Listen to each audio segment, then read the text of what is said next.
Tere tulemast Kantar Emori turunduspraktikate podcasti Point. Minu nimi on Alar Vink, olen Tallinna Ülikooli BFM-i turunduslektor. Tänane külaline, legendaarne turundaja, tegevjuht, tänane kaeratootja, tegevjuht, joogi tegevjuht Katre Kõvask. Tervist kõigile, väga palju tegevjuhte oli selles lauses. Aga nii ta ongi ju. Ja, kuidagi on niimoodi läinud, jah. Täitsa ootamatult.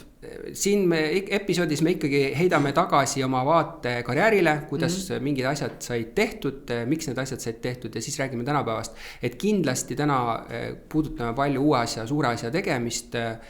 Sul on selja taga just uue tehase, uue ettevõtte rajamine ja eksportturgudel olemist kindlasti puudutame ka palju. Esimene küsimus mul tavaliselt on see, mis oli sinu esimene kokkupuude üldse tööga? Jaa, no võt see on nüüd küll päris äge küsimus, päris esimene kokkupuude tööga, võt see on nüüd nagu väga mitmetahuline, läheb filosoofiliseks, et lapsena ikkagi selles mõttes ju, ma arvan, et me kõik oleme vist sellest ajastust on ju, kes me siin täna siin ruumis viibime, et tuli ikkagi kodus ka ju, ma ei tea, marju korjata ja seenel käia ja see oli ka ju mingis mõttes töö on ju. Vanemate tööd sai muidugi kõrvalt näha mingil määral ja siis seda enda jaoks nii palju mõtestada, kui selleks nagu parasjagu võimekust oli, et sõltuvalt siis vanusest, et lapsena oli kõik nagu õudselt äge ja tore ja siis mida vanemaks said aru, et see on ikka päris töö on ju. Aga päris esimene jah, oli tegelikult see, et mul juhtus selline lugu, et ühesõnaga, tegelikult ma tahtsin arstiks saada on ju, aga mitte ühtegi sammu selles suunas mitte kunagi pole teinud. Ja siis kusagil seal, ma arvan, et keskkooli äkki teine aasta või midagi sellist, Eesti oli vabaks saanud, eks ole, ja igast uusi põnevaid ameteid oli pakkuda nii-öelda ja siis keegi mul seal, ma tegin kõvasti trenni tollel ajal kergejõustikku ja siis mul trennikaaslane ütles, kuule, mis asja sa jändad selle arstiteaduskonnaga, et et sa õpid seal 12 aastat on ju, palka seal mitte midagi ei ole, mingit väljavaadet ei ole, on ju, et tead, lähme parem juurat õppima, jube lahe, et saad advokaadiks.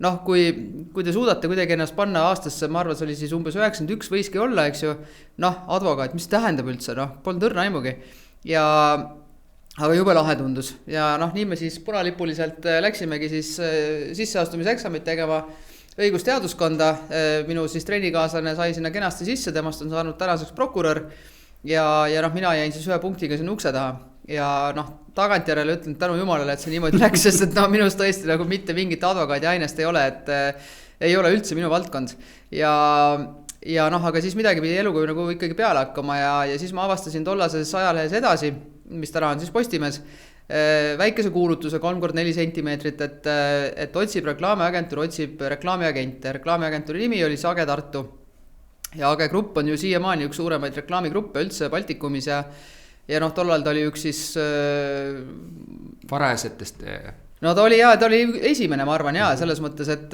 neid tegelasi, kes selle ju asutasid, me sinuga, Alar, ju tegelikult teame siiamaani väga hästi, eks ju, et kõik on siiamaani ju väga tegusad ja ega ma ei teadnud ka seda, mida tähendab reklaamiagente, kes tundus mulle jube lahe on ju, midagi pidi tegema, et lihtsalt vanemate rahakoti peal elada, eriti 90 alguses ei tundunud nagu väga vastutustundlik ja siis marssisin sinna kohale ja siis tuli välja, et see töö, mida siis pakutakse, on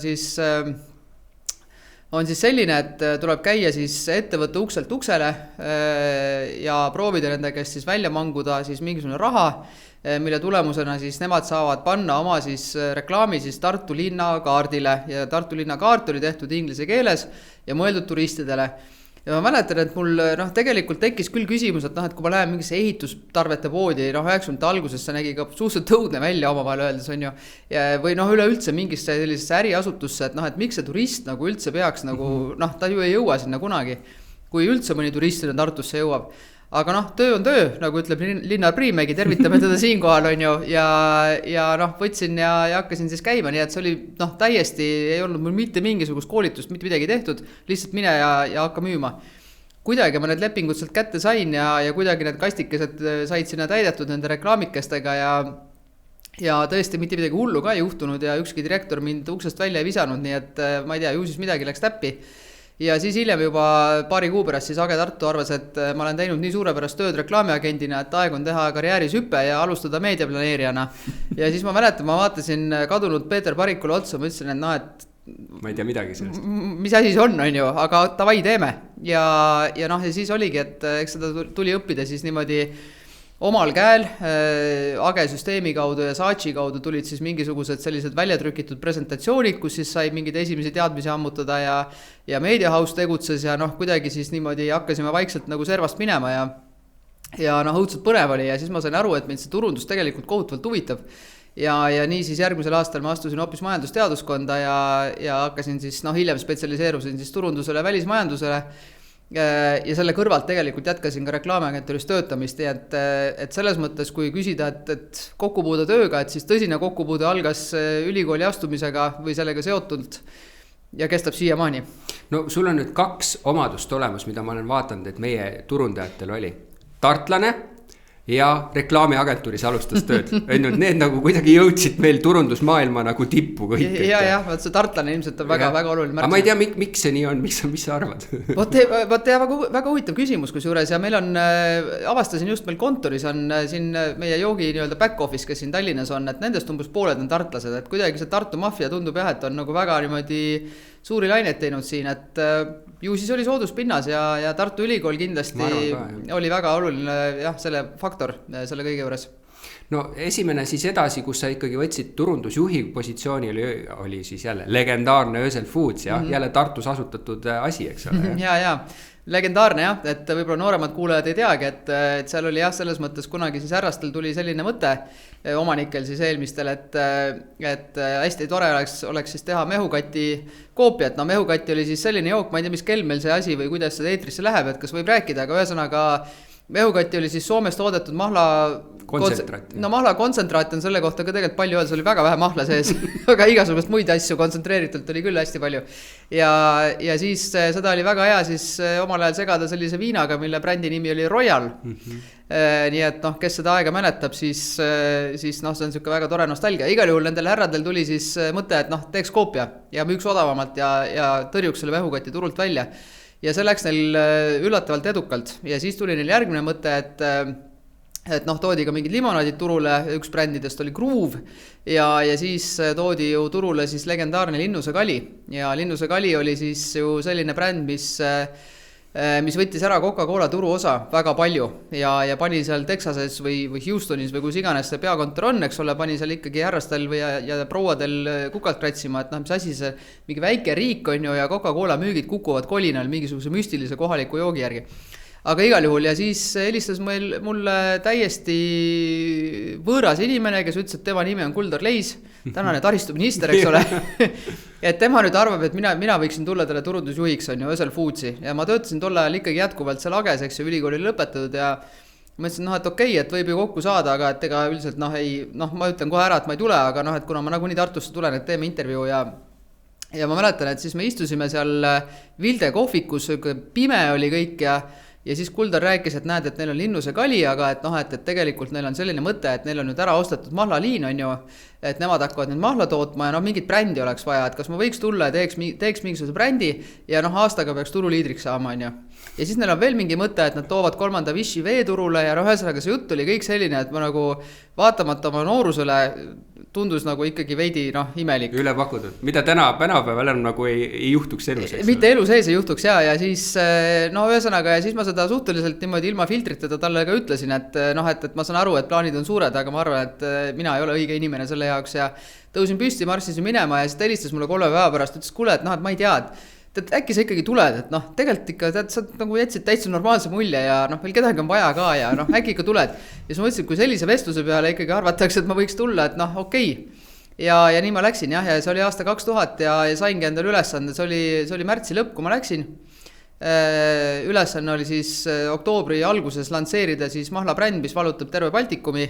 Mitte midagi ei olnud peale siis mahlaliini ja mitte mingit aimdust, kuidas mingit brändi päriselt ehitada ka ei olnud, et ega mul ka ei olnud, sest et ega agentuuris seda ju tegelikult ei tee ise. Aga toodet ka ei olnud või toode ikka ka kuidagi oli välja mingid tootenäidised olid olemas, aga need olid sellised ikkagi, ma tagantjärgi seda mõtlen, see oli ikka ikka nagu, no nii ei tehta tegelikult asju tänapäeval on ju, et see oli ikka siuke täielik kauboi värk on ju, aga jube lahe oli, ma õppisin kohutavalt palju ja muide see oli üks, me kaasasime ka Linnar Priime ja sellepärast tema oli selline ainukene suur guru tol ajal, eks ole, ja tema mind siis tutvustas semiootikaga ja siiamaani ma mõtlen, et miks turundusõppekavas ei ole Tartus, võib-olla nüüd on, aga meie ajal ei olnud semiootikat ja see on niivõrd oluline tegelikult mõistmaks üldse kogu seda märgilist ja tekstilist maailma, et turundaja jaoks on täiesti elementaarne, Linnar tegi siis temale omal sellel viisil kiirkursuse nii-öelda ja nii see Aura siis sündis on ju, nii et minu beebi on ju.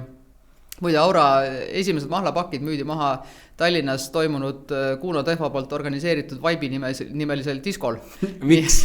Sellepärast, et meil oli selline strateegia, et jaekaubanduseks, et tol hetkel ketid olid väga killustunud ja sinna me ka kuidagi saime ja kõik nii edasi.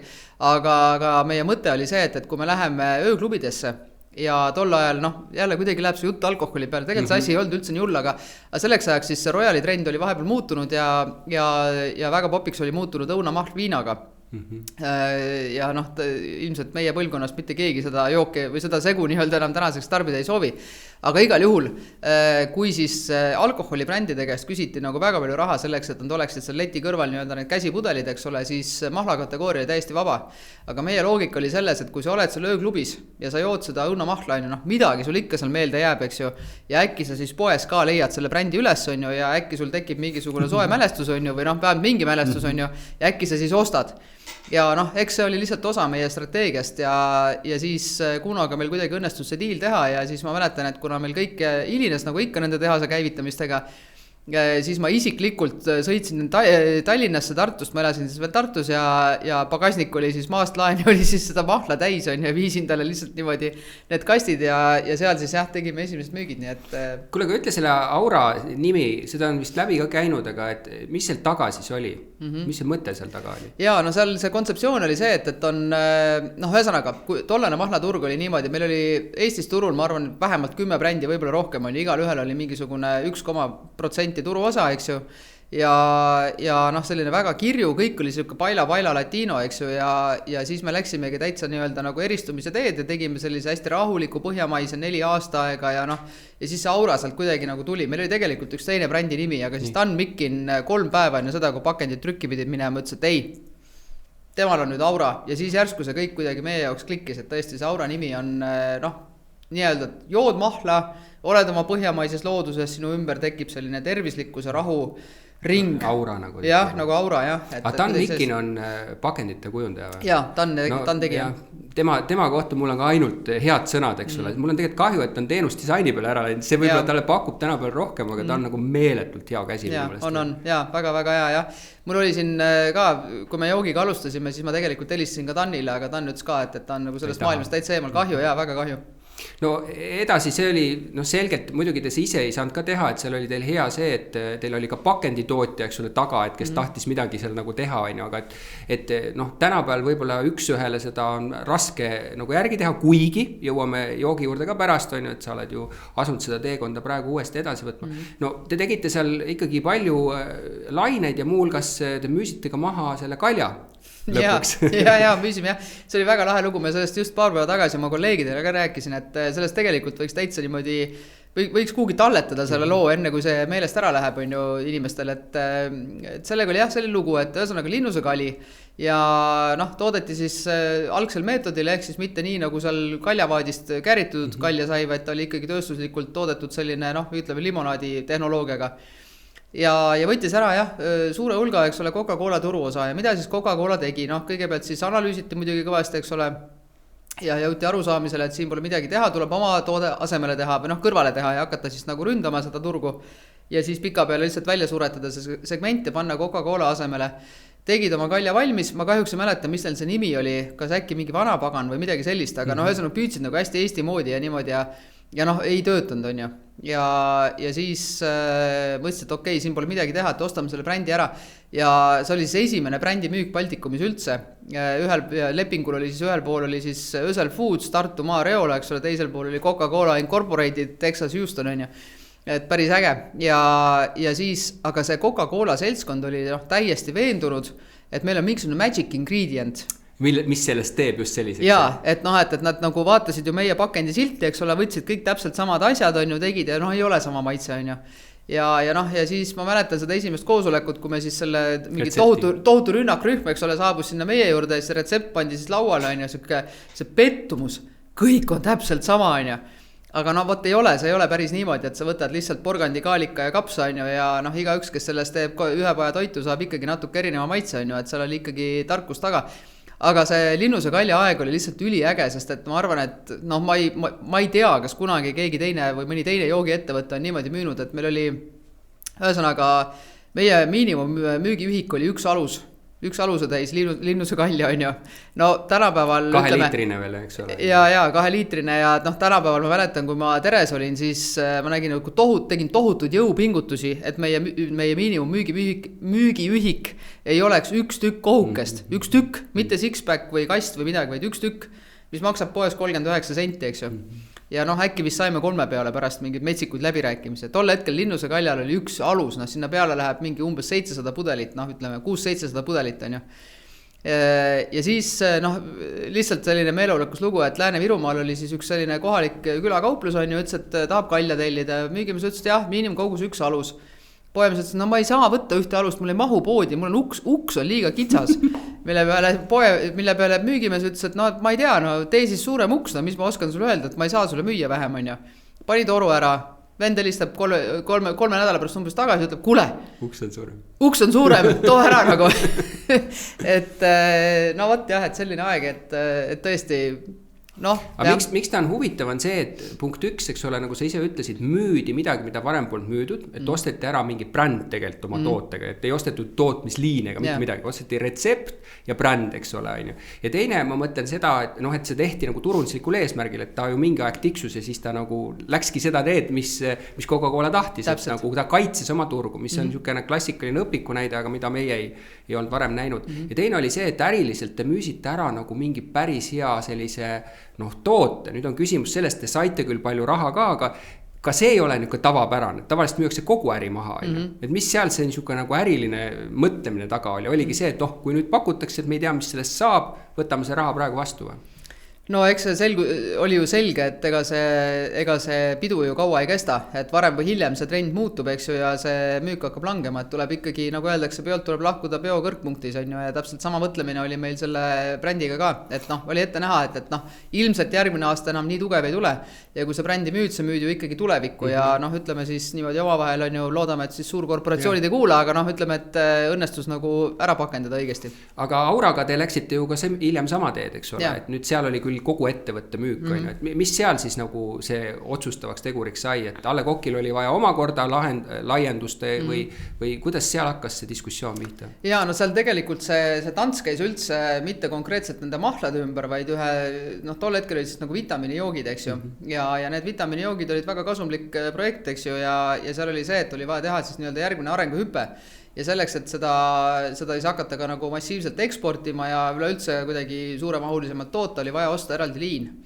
Ja see oli väga kallis liin. Ja noh, kusagilt noh, tagantjärgi ei teagi, kas see oli lihtsalt kõlakas või päriselt, aga noh, me saime aru, et tõenäoliselt vähemalt A. Le Coq, aga võib-olla ka, et Saku kaalub sama liini ostmist ja selge oli see, et noh, me ei mahu see Eestisse ära, eks ju, ja nemad on suuremad, võtavad seda turu lihtsalt ära. Ja siis kuidagi need ideed hakkasid ka nagu otsa saama ja natuke oli sama teema, et noh, et sa oled nagu laineharjal, on ju, et mis edasi. Ja me olime kõik nii noored sellel ajal veel ja mõtlesime, et okei, et kõigepealt me ostsime ettevõtte välja, eks ju, ja siis mõne aja pärast siis jah, seal oli teisi huvilisi veel, aga siis A. Le Coq oli ikkagi kõige sobilikum kosilane ja temale see ettevõtte läks. No ütleks, et see oli tegelikult edukas kõikidele osapooltele, on ju, nii teile kui teilt A. Le Coqile ja mis noh, tarbija seisuga pealt see on siiamaani turul ja turuliider, nii palju kui mina tean. Et noh, kui Kaljaga läks mingis osas nagu, kuigi Kali kui selline pole Google kadunud, on ju, aga et see läks teist teed. Siis te asutasite Nordic Foodi ja mõte oli seal siis valmis toitude, noh ütleme siis kuumutatud valmis toitude tootmine kohalikule turule. Mis sa vaatasid trendina, kas teil nagu vaatasite ringi, et missugune võiks olla siis toiduainetes mingi asi, mida võiks teha või? Kuidas sa üldse selle idee peale tekkis? Ja seal oligi jah niimoodi, et see siis kogu see nii-öelda juhtkond, kes siis Ösel Foodsist vabanes, et me leppisime omavahel kokku, et noh, et kui me midagi veel ägedat nagu näeme, et siis võiks teha koos ja noh, kui poole aasta pärast tundub, et ei ole, et noh, siis lähme kõik nagu oma teed, on ju. ja tõesti, see oli mul esimene selline paus, on ju, 2 kuud, noh, õudselt igav hakkas, noh, kohutavalt igav, no kui sa oled mis ma olin, 27 vist, noh, mida sa seal kodus, noh, ma ei käid kõigiga kohvil ära, noh, ja edasi, on ju, et midagi tahaks nagu teha ja ennast tahaks proovile panna, nii et igal juhul kuidagi me jah, nende valmistoitudeni jõudsime, tol hetkel just hästi suur trend oli Inglismaa nende valmistoitudega ja noh, siis sellisest, ütleme, tervislikkuse poolest räägiti nagu natukene vähem, et pigem oli see, et kiirele elutempole siis vastavad toidud, eks ju, ja noh, mõtlesime, et teeme siis ka ja meil oli siis 2 suunda, ühed olid siis purgisupid lihtsalt selleks, et oleks mingi selline nii-öelda keeduvorst, mis raha toob ja teine siis valmis toidud, mida hakkame kasvatama.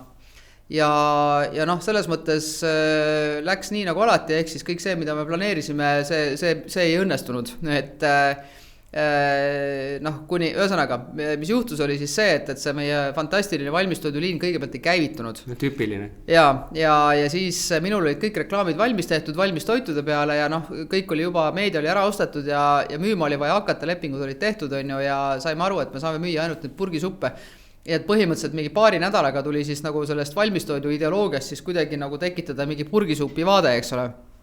See oli päris äge. Et ei soovita eriti nõrganärvilistel, on ju, aga noh, kuidagi ta tehtud sai ja purgisupid said müüki ja noh, hiljem siis ka liin käivitus ja siis ilmnes muidugi järgmine probleem ja see on, noh, ma ütleks, et minu nagu kui turundaja võib-olla kõige suurem õppetund üldse, et ma olin siis teinud, noh, ma tahtsin teha kõik nii, nagu ülikoolis oli õpetud, et teeme nagu uuringuid, vabandust, on ju, teeme uuringuid ja uuringuid peab tegema, aga peab oskama õigesti küsida. Ja me tegime uuringud, on ju, küsisime inimeste käest, et noh, et milliseid valmistoite te tahate, põhimõtteliselt süva intervjuud, on ju, hästi põhjalikult ja nii edasi. No ja siis muidugi inimesed hakkasid unistama, et noh, igast mingid vokke ja ma ei tea mida kõike veel, eks ole, ja noh, tegime kõik valmis ka. Panime letti, hakkasime ootama, mitte keegi ei osta. No osteti, aga noh, väga vähe ja inimene ikkagi suhteliselt niimoodi sirge sammuga läks sinna Selveri valmistoidu letti, eks ole, ja ostis sealt oma makaroni hakklihaga või grillkana ja that's it. Ja noh, ütleme nii, et ikkagi väga suur nagu probleem oli ja noh, umbes 2 kuud pärast seda, kui me siis turule tulime, me tegime kogu sortimendi ümber, lansseerisime täiesti uue sarja, noh, olidki sellised kodused toidud põhimõtteliselt, makaronid hakklihaga ja hakklikastmed ja noh, muu seesugune. Nii et kogu see meie suurepärane vokindus ja mingi mereanni pastad ja mis meil seal kõik olid, et need kõik tuli nagu üle parda visata. Kas see õppetund on see, et tegelikult eristuma peab, aga liiga suur eristumine ka ei ole nagu hea, et kuigi isegi inimene ütleb, et võiks siuksed olla unistustes, tegelikult ootab ikkagi sellist nagu käepärasemat asja või? No jah, et ütleme, et sa ei saa nagu inimese käest küsida, et mida sa tahaksid. Noh, siis ma tahaks, ma ei tea, üks ütleb, et tahab Lamborghinit, eks ole, teine tahab, ma ei tea, midagi muud, aga tegelikult ikkagi ta ostab seda, mis tal rahakott võimeldab ja kuidas tema elu on üles nii-öelda sätitud, on ju, et niimoodi nagu kitsalt isoleeritud küsida ei saa, et sa võid neid unistusi küll kombata, et saada aru, kuhu läheb trend, aga sa pead ikkagi jääma selles mõttes 2 jalaga maa peale ja vaatama, mis nagu päriselt toimub, on ju, ja kuidas inimene seal poes päriselt käitub. Ja just nagu turundajatele, võib-olla selline noortele turundajatele selline noh, vanainimesel siukene nagu õppetund on ju, et minge poodi, seiske seal lettide ees, vaadake, kuidas inimesed käituvad, mis tüüpi inimesed seal on ja miks nende valikuid teevad, proovige midagi nagu järeldada.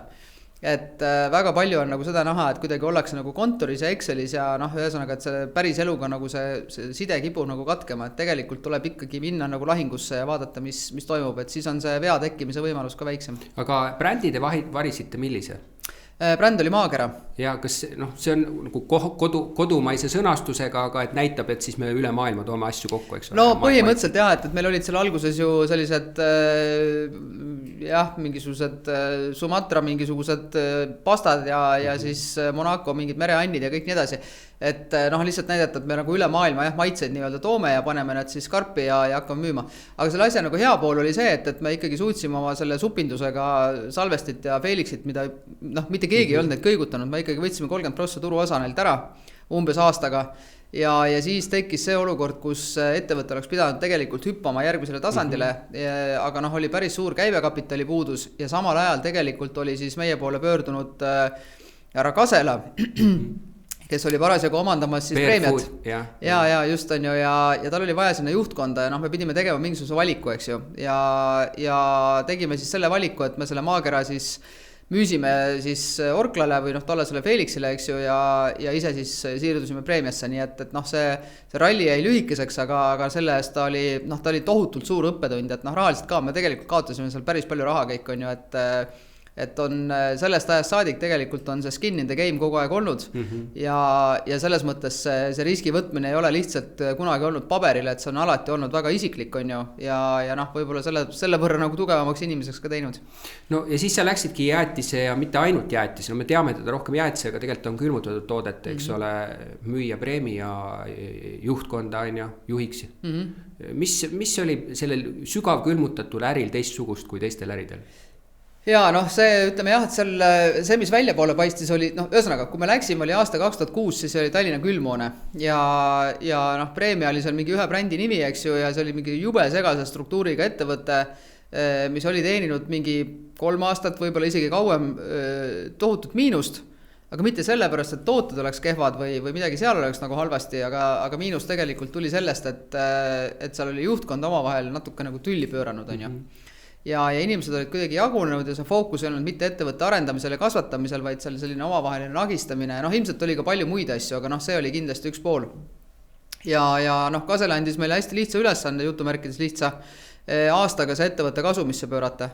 Ja noh, kui sa oled jätsi äris Eestis on ju või Baltikumis, noh see... Kus on siis soonsus? Sõltud ainult vana jumalast endast on ju, et noh, see oli siuke nagu, ütleme, väljakutse rohke, aga meil oli tegelikult oli kokkuleppe nagu managemendiga, et kuhu kuulus ka ikkagi veel jätkuvalt see sama Kuldar Leis, kes mu kunagi tööle võttis, et 2 aastat teeme, proovime selle ära teha ja noh, siis vaatame, mis edasi saab, et me oleme rahutud tüübid kõik on ju, et ega üle 2 aasta küll nagu ei ole, no ääremärkusena, et me olime peaaegu 10 lõpuks seal. Aga teil oli mingi tulemustasu süsteem siis kokku lepitud, ma eeldan Kaselaga, et kui te teete mingisuguse süsteemi, siis te ikkagi nagu ei teeni sihukest klassikalist tegev inimeste nagu palka, vaid siis on ka boonus, eks ole, ma eeldan. Ja no meil oli väike osalus, aga väga väike ja boonust ma sain selle 10 aasta jooksul vist 1 korra. Ei tulnud ikka hästi. Väga ei tulnud hästi välja, jah. Ma teistele nagu oskan maksta, aga ma kuidagi endaga on nagu jube kehvasti läinud sellega. Et jah, ei boonusega, noh kuna ühesõnaga see grupp hakkas kasvama ja noh, meil paar asja õnnestus ka, me tõime regati jäätise ja õnnestus, et oli soe suvi ja regatt jälle nostalgia, kali nostalgia, mis oli see periood, eks ole. Siuksed hingelised inimesed, mis sa teed, jah. Aga jaa, et ühesõnaga mõned asjad õnnestusid ja noh, pöörasime ka seda grupi juhtimist ja kõike seal nagu ringi ja selles mõttes hakkasime ehitama, väga põnev aeg oli ja siis tuli muidugi majanduskriis, on ju. Aga me olime vahepeal jõudnud ära osta siis Peterburis ühe siis jäätiseäri, mille nimi oli Krado Kombinat Nomer 1 ja noh, mis asus siis Peterburi sisuliselt kesklinnas, väga magusa grundi peal ja noh, siis ühesõnaga seal algas siis protsess, et kuidas see jätsiäri ja kinnisvara siis nagu lahku viia ja mis sellest kõigest saab. Ja igal juhul lõpuks siis, kui see lahku sai ära viidud, siis tuli välja, et pangad ei anna raha, sest noh, kriis oli ja noh, siis ei olnud mitte midagi muud teha, kui noh, absoluutselt loogiline, normaalne käik minna börsile, on ju. Et keset kõige suuremat ikaldust. No igal juhul sai see ka tehtud ja siis sai liidetud ka siis see kogu see kala nii-öelda, mis oli siis selle sama omanikfondi teine nii-öelda business, sai liidetud siis kalaäri, siis jäätisäriga, noh, kõlas väga loogiliselt muidugi. Ja siis noh, igal juhul börsile me läksime ja siis tegelikult Premiast saigi Premia Foods ja meil oli siis, äri oli siis 6 riigis, vist ka 6 kohalikus keeles, nii et noh, see oli selline ikkagi väga raju nagu õppimine ja kasvatamine ja sünergiad ja kultuurid ja noh, ühesõnaga kõik kogu see värk, mida sa kuskil ülikoolis seal raamatust olid lugenud kuskilt servakese pealt, et siis said selle niimoodi kõik endale sülle ja siis noh, ole nüüd siis ja hakka tegema. Ma küsin 2 asja, esiteks, kui palju sa oled toodete arenduse juures olnud ise nagu see, et kuni sinna maani ja võib-olla edasi ka, et jaa või ei? Kogu aeg, jaa. Sest ma olin ju turundus kuni, minust sai Premia juht 2013 alguses, nii et kuni sinna maani ma tegelikult vastutasin turunduse eest ja tootearendus on olnud alati kõigis ettevõtetes, kus me oleme, on olnud alati see strateegiline konkurentsieelis ja seal on turundusel absoluutselt nagu väga oluline roll, et kõigepealt tuua midagi lauale, mida teha ja siis ka tegelikult lõplikult otsustada, mida turule tuua. Kas see, et ühest valdkonnast teise hüppamine, noh, mahlast seal edasi, eks ole, valmis toitudesse, suppidesse, sealt edasi külmutatud asjad. Kas see on nagu suur kohanemine sinu jaoks? Võtab see kaua aega, et alu saada sellest maitsekammast ja üldse sellest kombinatsioonist ja kuidas midagi teha? No seal pigem on võib-olla sellised, ütleme, ühesõnaga ei ole väga keeruline kohaneda, et pigem on nagu see, et millega sa pead nagu väga kiiresti tegelema, on see, et sa pead aru saama piirangutest, et kui sul on mingid tehnoloogilised piirangud või tehnilised piirangud ja teistpidi siis ka mingid, ma ei tea, mahupiirangud või ma ei tea, noh, mis iganes, ühesõnaga, mis on piirangud. ja siis ka see, et noh, mis on asjad, mis kindlasti ei tööta, et pole mõtet sinna oma power'it nii-öelda panna, et noh, näiteks dieetjäätist ma tõesti ei soovita nagu kellelgi rohkem turul tuua, on ju, et noh, see lihtsalt ei tööta. No jaa, aga üks on see, et sa pead nagu justkui tehniliselt ennast kurssi viima, muuhulgas ka nagu seadmete töövõimekusega, on ju, mis nagu sa ütlesid, mis võib ja mis ei või. Ja teine on nagu komponentid ehk retsepti poole pealt, et sa ei ole ju õppinud tehnoloog, on ju. Kuidas sa siis sellesse nagu, et kas sa lased endale teha tehnoloogidel selgeks, et mis on põhikomponendid, kuidas neid üldse segada saab või ei saa, et sa nagu ei mõtle mingit ulmet välja või? Kui sa nagu liigud ühest ettevõttest teisele, mis sul nagu retsept seal on? Seda mikromanagementi ma väga ei tahaks selle koha pealt teha, et ma pigem peab olema ikkagi tiim nagu nii tugev, on ju, et need tehnoloogid või tootearendajad, et nemad on need, kes ütlevad ette, et näed, selliseid asju saame, noh, suuri tükke jogurti sisse, noh, ei saa panna, sest torust ei tule läbi, eks ju, noh, et kui sa ikka seletad minusugusele niimoodi nagu 3-aastasele asja ära, noh, ju ma ikka lõpuks saan aru, on ju, et noh, siis ongi, et turundus annab tellimuse, tahan suuri tüki jogurtisse, tehnoloog ütleb, sorry, ei saa, uut liini on vaja, noh, siis on küsimus, kas sa investeerid uute liini või sa jätad selle tegemata. Et see on ikkagi, ütleme, see, kuidas mingit moosi jäätisi siis segada, eks ole, ja või mingi jogurti sisse, eks ju, noh, see on ikka tehnoloogi rida. Ehk sa tegelikult ikkagi teed ülesande, aga sa ei tee ülesannet, et tehke midagi, vaid sa ütled konkreetset asja, mida sa nagu tahaksid ja siis nad tulevad vastu sulle sellega. Teine asi, mis sa maakera puhul käibekapitali mainisid, eks puudujääki ja hiljem sa ei oled, nagu sa ütlesid, börsile viinud, et see on nagu see on raha juhtimine, on ju. Jah, sul on finantsjuht ka kindlasti, aga niipea kui sa juba lähed nagu tegevjuhi positsiooni, noh, ka omanikuna, sa pead raha juhtima. Räägi mulle sellest kohanemisest, et paljude jaoks on see ka nagu ulme, et see on mingi teine asi ja nad ei saa aru, miks finants ja eriti nagu turundus ei saa omavahel üldse läbi, eks ole. Et kuidas see hüpe sinu jaoks on olnud? On see loogiline olnud? On see sinu jaoks lihtne olnud? Noh, päris raju hüpe oli tegelikult see, ütleme, ma sain oma ristsed siis, kui me Preemiale tegime roadshow Tipo jaoks ja alustasime siis, noh, ma olin mingisuguse presentatsiooni siis turunduse kohta valmis teinud, mis oli osa siis sellest management presentatsioonist ja noh, mina tuli hingeline selline brändisaadik, eks ole, vehkisin kätega, rääkisin, et väike Tom on juba lahe, eks, noh, nii kujundlikult, aga põhimõtteliselt on ju. Ja järsku sain aru keset seda esitlust, et noh, mitte kedagi ei huvita nagu. Et küsimus oli see, et mis on su ROI, on ju, noh, mis on, ma ei tea, kuidas sa näed, et sa nagu rohkem raha teenib, on ju, millistel turgudel, kuidas sa marginaali kasvatad. Ja pärast esimest kohtumist ma saan aru, ma pean käigu pealt kõik ümber tegema. Ja noh, põhimõtteliselt oligi põlve otsas, kirjutasin endale mingid suhtarvud, värgid, eks ju, ja järgmise presentatsiooni tegin juba hoopis teistmoodi. Ja noh, sealt edasi oli siis selline tõsine crash course nagu kogu selle finantsmaailma. Noh, eks ma ülikoolis midagi olin õppinud, aga siiski, et noh, nii peensusteni, nii detailis, noh, mitte iialgi. Ja noh, õnneks oli meil väga tugev finantsjuht, kellel oli piisavalt kannatlikkust, et mind koolitada. Ja noh, eks sealt ma siis õppisin, et noh, kindlasti ma ei ole selline finantsinseneer ja mingisugune noh, viljeleja või noh, see ei ole minu valdkond, eks ju, aga noh, mingisugustes basic baasasjadest tuleb ikkagi aru saada, tuleb tõesti seda raha juhtida ja tegelikult see on ka põhjus, sa ütlesid väga õigesti, et raha juhtimine on tegevjuhi päevast 2/3, miks tihtipeale saavad finantsjuhid ettevõtete tegevjuhtideks, sellepärast et nii ongi, et seal on väga palju seda rahatarkust vaja. No minu lähtekoht ongi see, et see, kes juhib raha, juhib ettevõtet tegelikult on ju, et kui sa oled selle ära delegeerinud, siis keegi teine juhib on ju, et sa ei saa neid otsuseid teha, aga ma mõtlengi seda, et nüüd kui sa oled ka hiljem hästi palju olnud nagu tegevjuhi selle pealt, kas su nagu vaade on hoopis teistsugune, noh, sa oled ka muidugi kogemusi saanud, aga et kui sa nagu ainult turunduskeskelt nagu mõtlesid, et mis need prevalveerivad või nagu eelkõige nagu otsuse ajendid on sinu jaoks, et mille peale sa mõtled ainult numbrite peale või mille peale sa mõtled?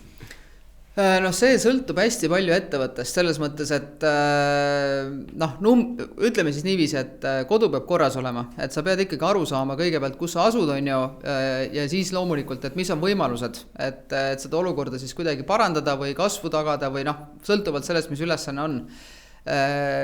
Aga sa ei saa sinna numbritesse ainult kinni jääda, sest lõppkokkuvõttes, noh, nagu öeldakse, Excel kannatab kõike, et sa võid sinna kirjutada mida iganes on ju, tegelikult ju sa pead sellega realiseerima ja see nii-öelda elluviimise pool on tegelikult ikkagi olulisem, mis viib tegelikult selleni, et sa pead väga hoolikalt valima oma tiimi ja sa pead neid usaldama, nad peavad olema suga siis nii-öelda samas DNA-s või vähemalt siis jagama seda vaadet, on ju, saama aru, mis on eesmärgid ja kuhu suunas tuleb joosta ja seda nii-öelda õhinat ja tuhinat siis kuidagi nagu edasi kandma, ega sa muidu teistmoodi neid eesmärke ei saavuta. Kas sa nagu jälgid planeerimisel seda, et lihtsalt oleks suured numbrid kuidagi, paneme eesmärgi ja need niisugused enam-vähem olid ja paneme selle nagu kasvu nii palju ja kuidagi peaks see tulema, või sa nagu tahad, et toote, teenuse nagu lõikes vaatame, kus see reaalselt võiks tulla, kuidas me selle tagame, et kuidas pidi see nagu juhid? Pigem see teine, et ma ikkagi lähen selles mõttes täiesti detaili ja tahan aru saada, et kui sealt mingit kasvu näiteks ei ole näha, miks ei ole näha, äkki on ikkagi võimalik tuua, kui ei ole võimalik tuua, kus me siis saame tuua. Et see on olnud küll läbiv käekiri ja praegu täna jooki tehes, siin teistmoodi ei saagi, et ma tean kõiki neid kliente, kes meil siin planeeritud on, ma tean peast, millal mingid konteinerid peavad minema ja kui need ei lähe, siis on probleem ja kõik nii edasi. Ma loodan, et see faas vast nagu kuidagi leeveneb varsti, on ju, et saab nagu stabiilsemaks, aga ma ausalt ma ei kujuta ette, kuidas teistmoodi juhtida, et lihtsalt nagu high level Excelis vaadata, et kirjutame siia nüüd 10% juurde, minu arust see ei ole nagu vastutustundlik käitumine, et juht peab ikka, sa pead olema nagu selle ettevõtte DNA-ga kursis ja sa ise oled selle ettevõtte DNA paljuski. Nii et kui sa lihtsalt nagu Exceli põhiselt juhid, ma arvan, see laev läheb suht kiiresti põhja. Kas see, et sa börsiettevõttel olid siis börsifirma juht, on ju, kas see muutis sind? Sest seal on teatud piirangud, sa enam ei saa nii vabalt rääkida, samas minu meelest kogu niisuguse nagu karismaatilise juhi ja juhtliidri nagu roll on olla nagu avatud, eks ole, ja rääkida. Kuidas sulle see nagu olukord meeldis või ei meeldinud? Ja see oli selles mõttes, ta oli preemia jaoks oli totaalne muutumine ja meil oli väga-väga õhuke juhtkond, eks ju, mis tähendas seda, et kui me selle börsiprojekti ette võtsime, me tegime selle ära ju mega kiiresti, poole aastaga, LHV läks 1,5 aastat, eks ole, ja tegi tegelikult õigesti kõik nagu peaks tegema. See oli ikka metsik tempo ja see tegelikult tähendas seda, et me tegevjuhtimisega sisuliselt ei tegelenud ise ja me pidime lootma selle meeskonna peale, kellega, kes meil seal oli, et nad lihtsalt saavad hakkama selle aja ja said ja väga hästi said tegelikult hakkama. Nii et see kuidagi ka rahustus maha, et midagi on ikkagi ilmselt õigesti tehtud nende kasvatamisel ka.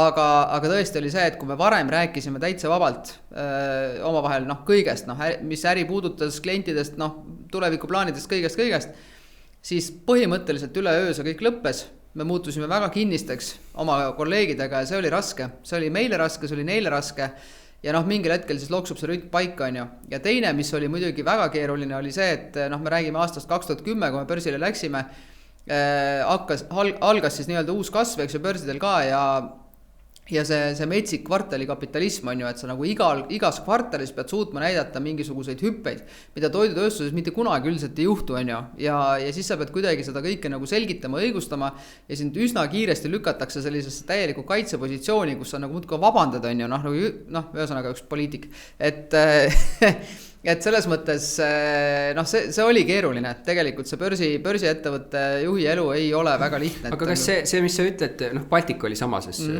kuigi nagu Baltikat armastati, Mildereid armastati nagu ajakirjanduse poolt, mis oli nende ütleme aktivad.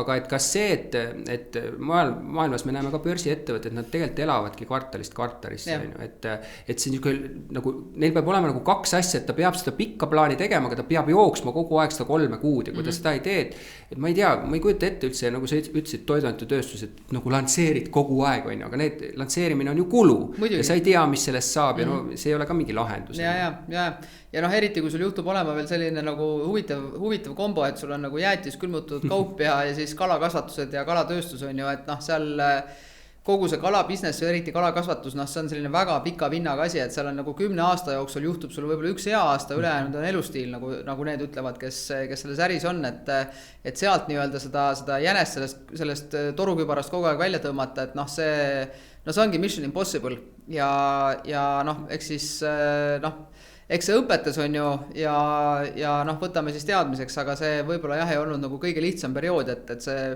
me olime ise harjunud hoopis millegi muuga, et meil oli kogu aeg davai teeme on ju, et nii lahe, et teeme ja siis oli see, et teeme, aga mis selle efekt on, mis selle mõju on, arvutame ruttu, kirjutame raporteid, kuidagi selliseks väga nagu väga siuks nagu kantselei tööks läks see kohati kätte. ma mõtlen selles mõttes, et huvitav, et võtad kala, sa ütled, et Bear Foodsil ongi olnud nagu hiljem ka ju probleeme selles, et ongi halvad aastad, et mingid valdkond, me ju ometi tarbime seda valdkonda palju või noh, ka lennundus on ju, et nagu, et lihtsalt nagu ei ole võimalik nagu normaalselt raha teenida, et see on nagu huvitav, et mingites valdkondades sa saad ja mingites nagu jätkuvalt ei saa, et noh, tegelikult võiks ju turunduslikult mõelda, et tõstame hinda, noh, et saame ju teenida, aga näed, see ka nagu, siis inimene läheb teise alternatiivi peale, et ma ei teagi, millest see tuleb.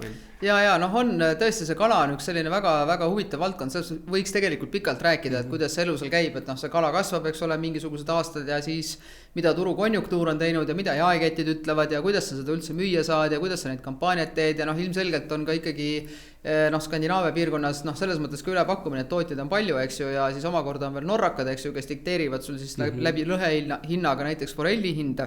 Ja et selles mõttes see noh, see elu on seal keeruline, neid väliseid mõjureid, mis ei ole sinu kontrolli all, on lihtsalt niivõrd palju, et võib-olla mingisuguses teises äris on natuke lihtsam ja selle tõttu on võimalik ka natuke paremat kasumlikkust näidata.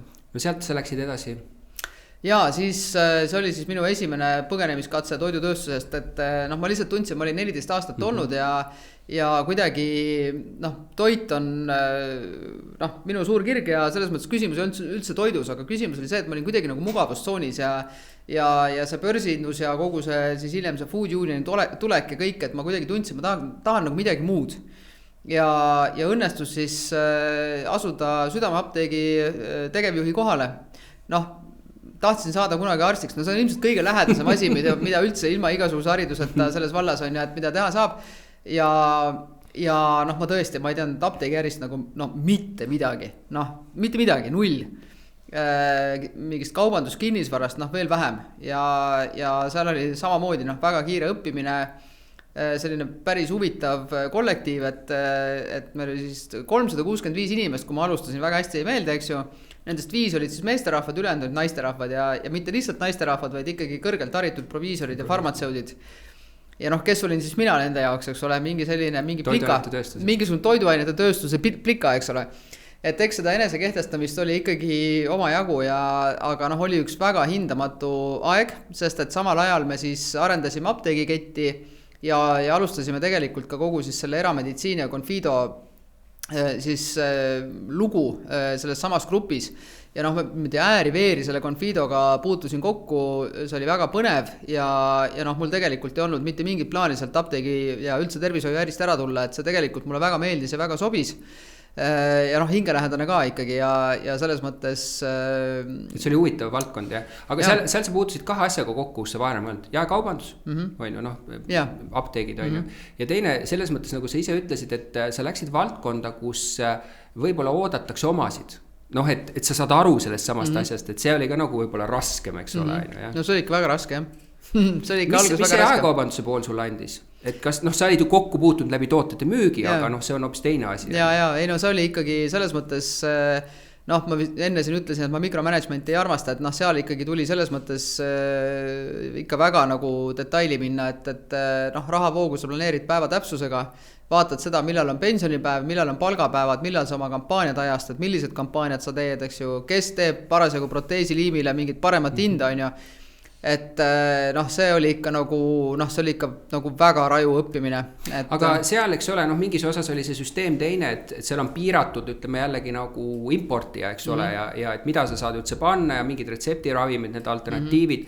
Kui kauplus vaatab, eks ole, oma pindu, et noh, et siin on palju räägitud, et miks midagi sisse läheb, ei lähe, et tema vaatab ju ka põhimõtteliselt ruutmeetri tasuvust, eks ole, ja siis vaatab igas kategoorias, on ju, ja ta teeb mingisuguseid erandeid seal, võib-olla mingi vähemusgruppide peal, nagu diabeedid ja nii edasi, et võib-olla see asi ei pea nii palju liikuma.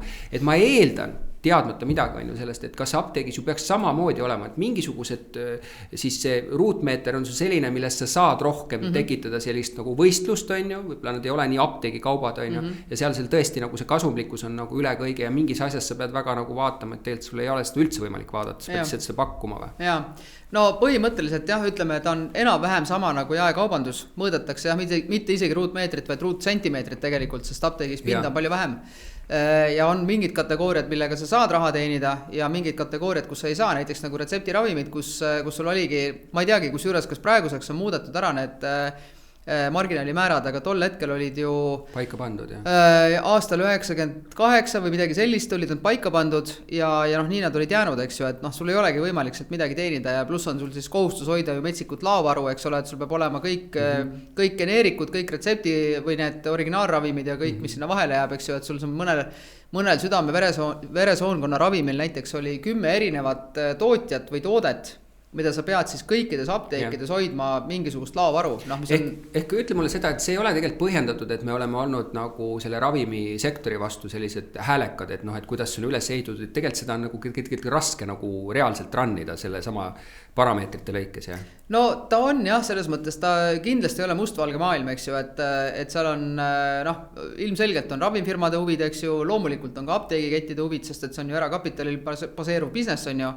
Ja noh, eelkõige loomulikult patsientide huvid, et eks seda tasakaalu on raske leida ja noh, võib-olla see, millest nagu kõige rohkem puudust tunti, noh tol hetkel oli ka see apteegireform suur teema, no nüüd tehti see reform ära, noh ma ei oska öelda, kas patsient on midagi aru saanud või mitte, on ju.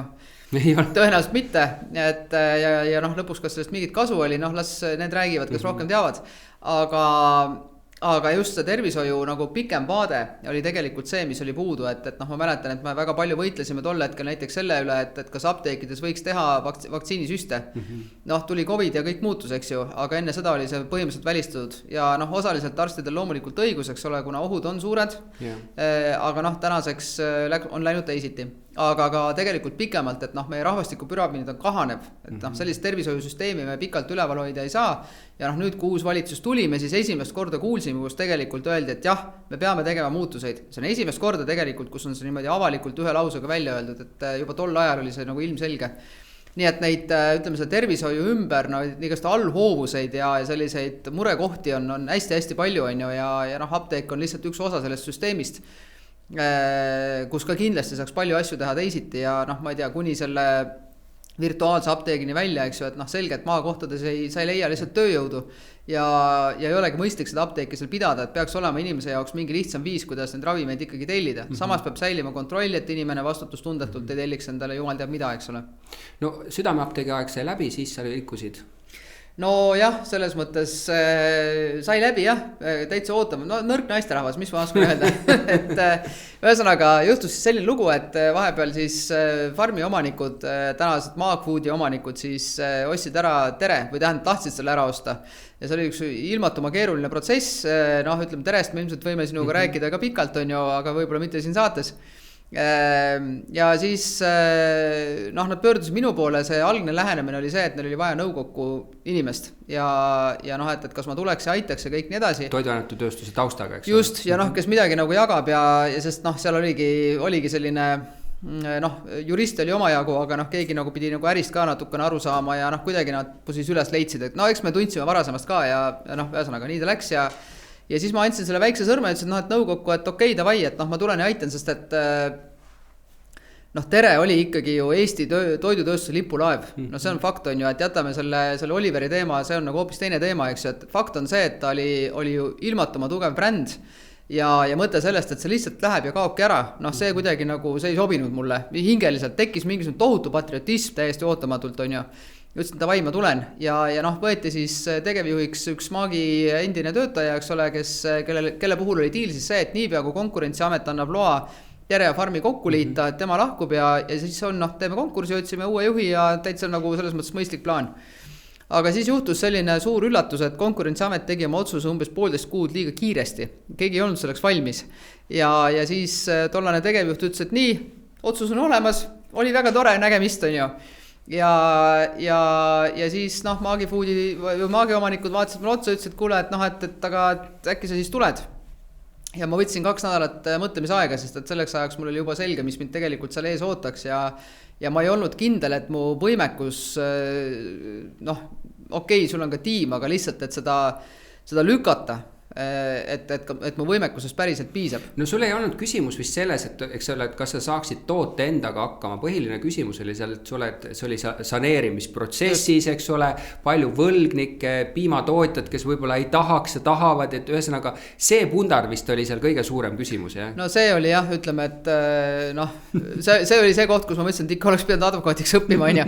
Et seal tõesti neid kohtuasju oli väga palju aga noh, sellest võib-olla isegi hullem pool oli see, et selleks, et piimatööstus saaks töötada, on tal vaja piima ja siis sa pead selle eest raha maksma. Aga meil ei olnud kumbagi, meil ei olnud piima ja meil ei olnud raha, eks ju. Ja siis seda kõike nagu lahti ragistada ja kuidagi seal nagu proovida opereerida, et noh, see oli muidugi hindamatu kogemus, ma tunnistan, ma ikka jäin seal aastaid vanemaks, et see oli ikka päris jõhker. Aga fakt on see, et tänaseks on saneerimiskavaga, noh, ma saan aru, et nüüd vist on ikkagi lõpuks ühel pool. Muidugi võimalik, et ma midagi ei tea ka, aga mul on nagu mulje jäänud meediast. Ja noh, tere on päästetud, bränd on olemas, areneb, laieneb, farmi samamoodi õitseb, eks ole, ja noh, seda tagantjärgi vaadata on tegelikult lust ja rõõm, et see pingutus ikkagi õigustas ennast.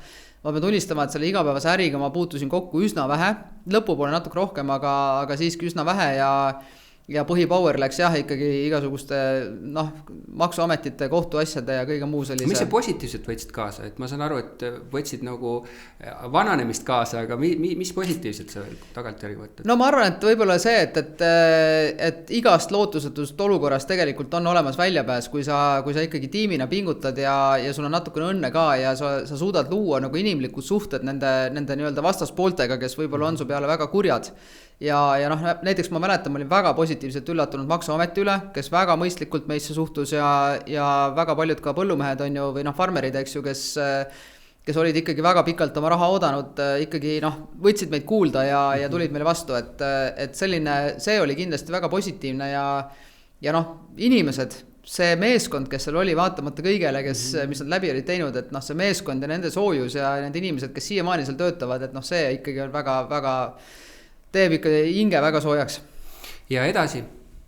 Ja edasi, siis kui ma olin juba vanemaks jäänud, siis õnnestus liituda siis Tallinki meeskonnaga ja Paavaga meil oli hästi lihtne kokkulepe, et ma teen mida iganes, aga ma ei tegele toiduga, et see oli siis minu põgenemiskatse number 2, on ju, et pärast seda tere traumat nii-öelda ja noh, tegelikult noh, nali naljaks, aga tegelikult deal oli siis see, et võtta siis Tallinki see duty free mudel ja noh, viia ta siis Läänemerelt siis erinevatesse maailma suurematesse lennujaamadesse, et Tallink tol hetkel oli oma duty free äriga 12. kohal maailmas, see oli enne koroonat siis.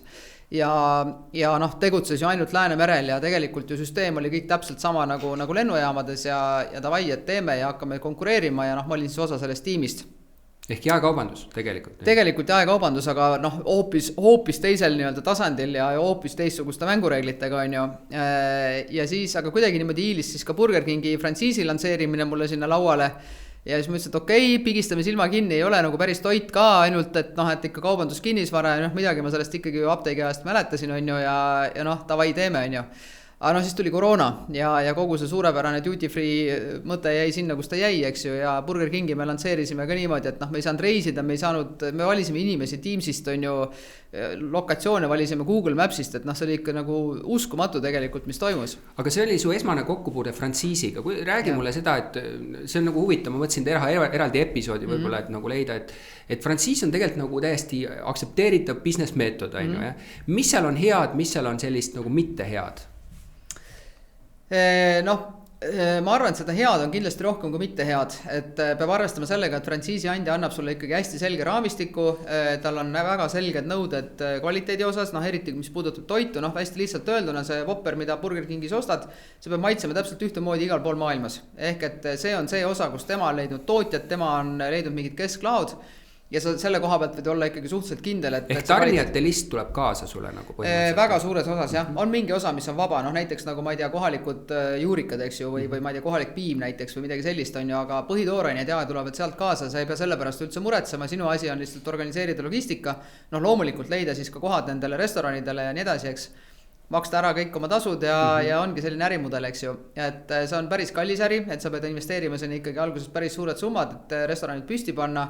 Aga noh, selles mõttes, kui sa oled oma asukohtadega õnnestunud, siis on pikaajaline äri ja ta ikkagi hakkab sulle selline noh, mingisuguse ajaperioodis, kui vahele ei tule koroonat näiteks on ju, hakkab ikkagi üsna kiiresti ka tagasi tooma.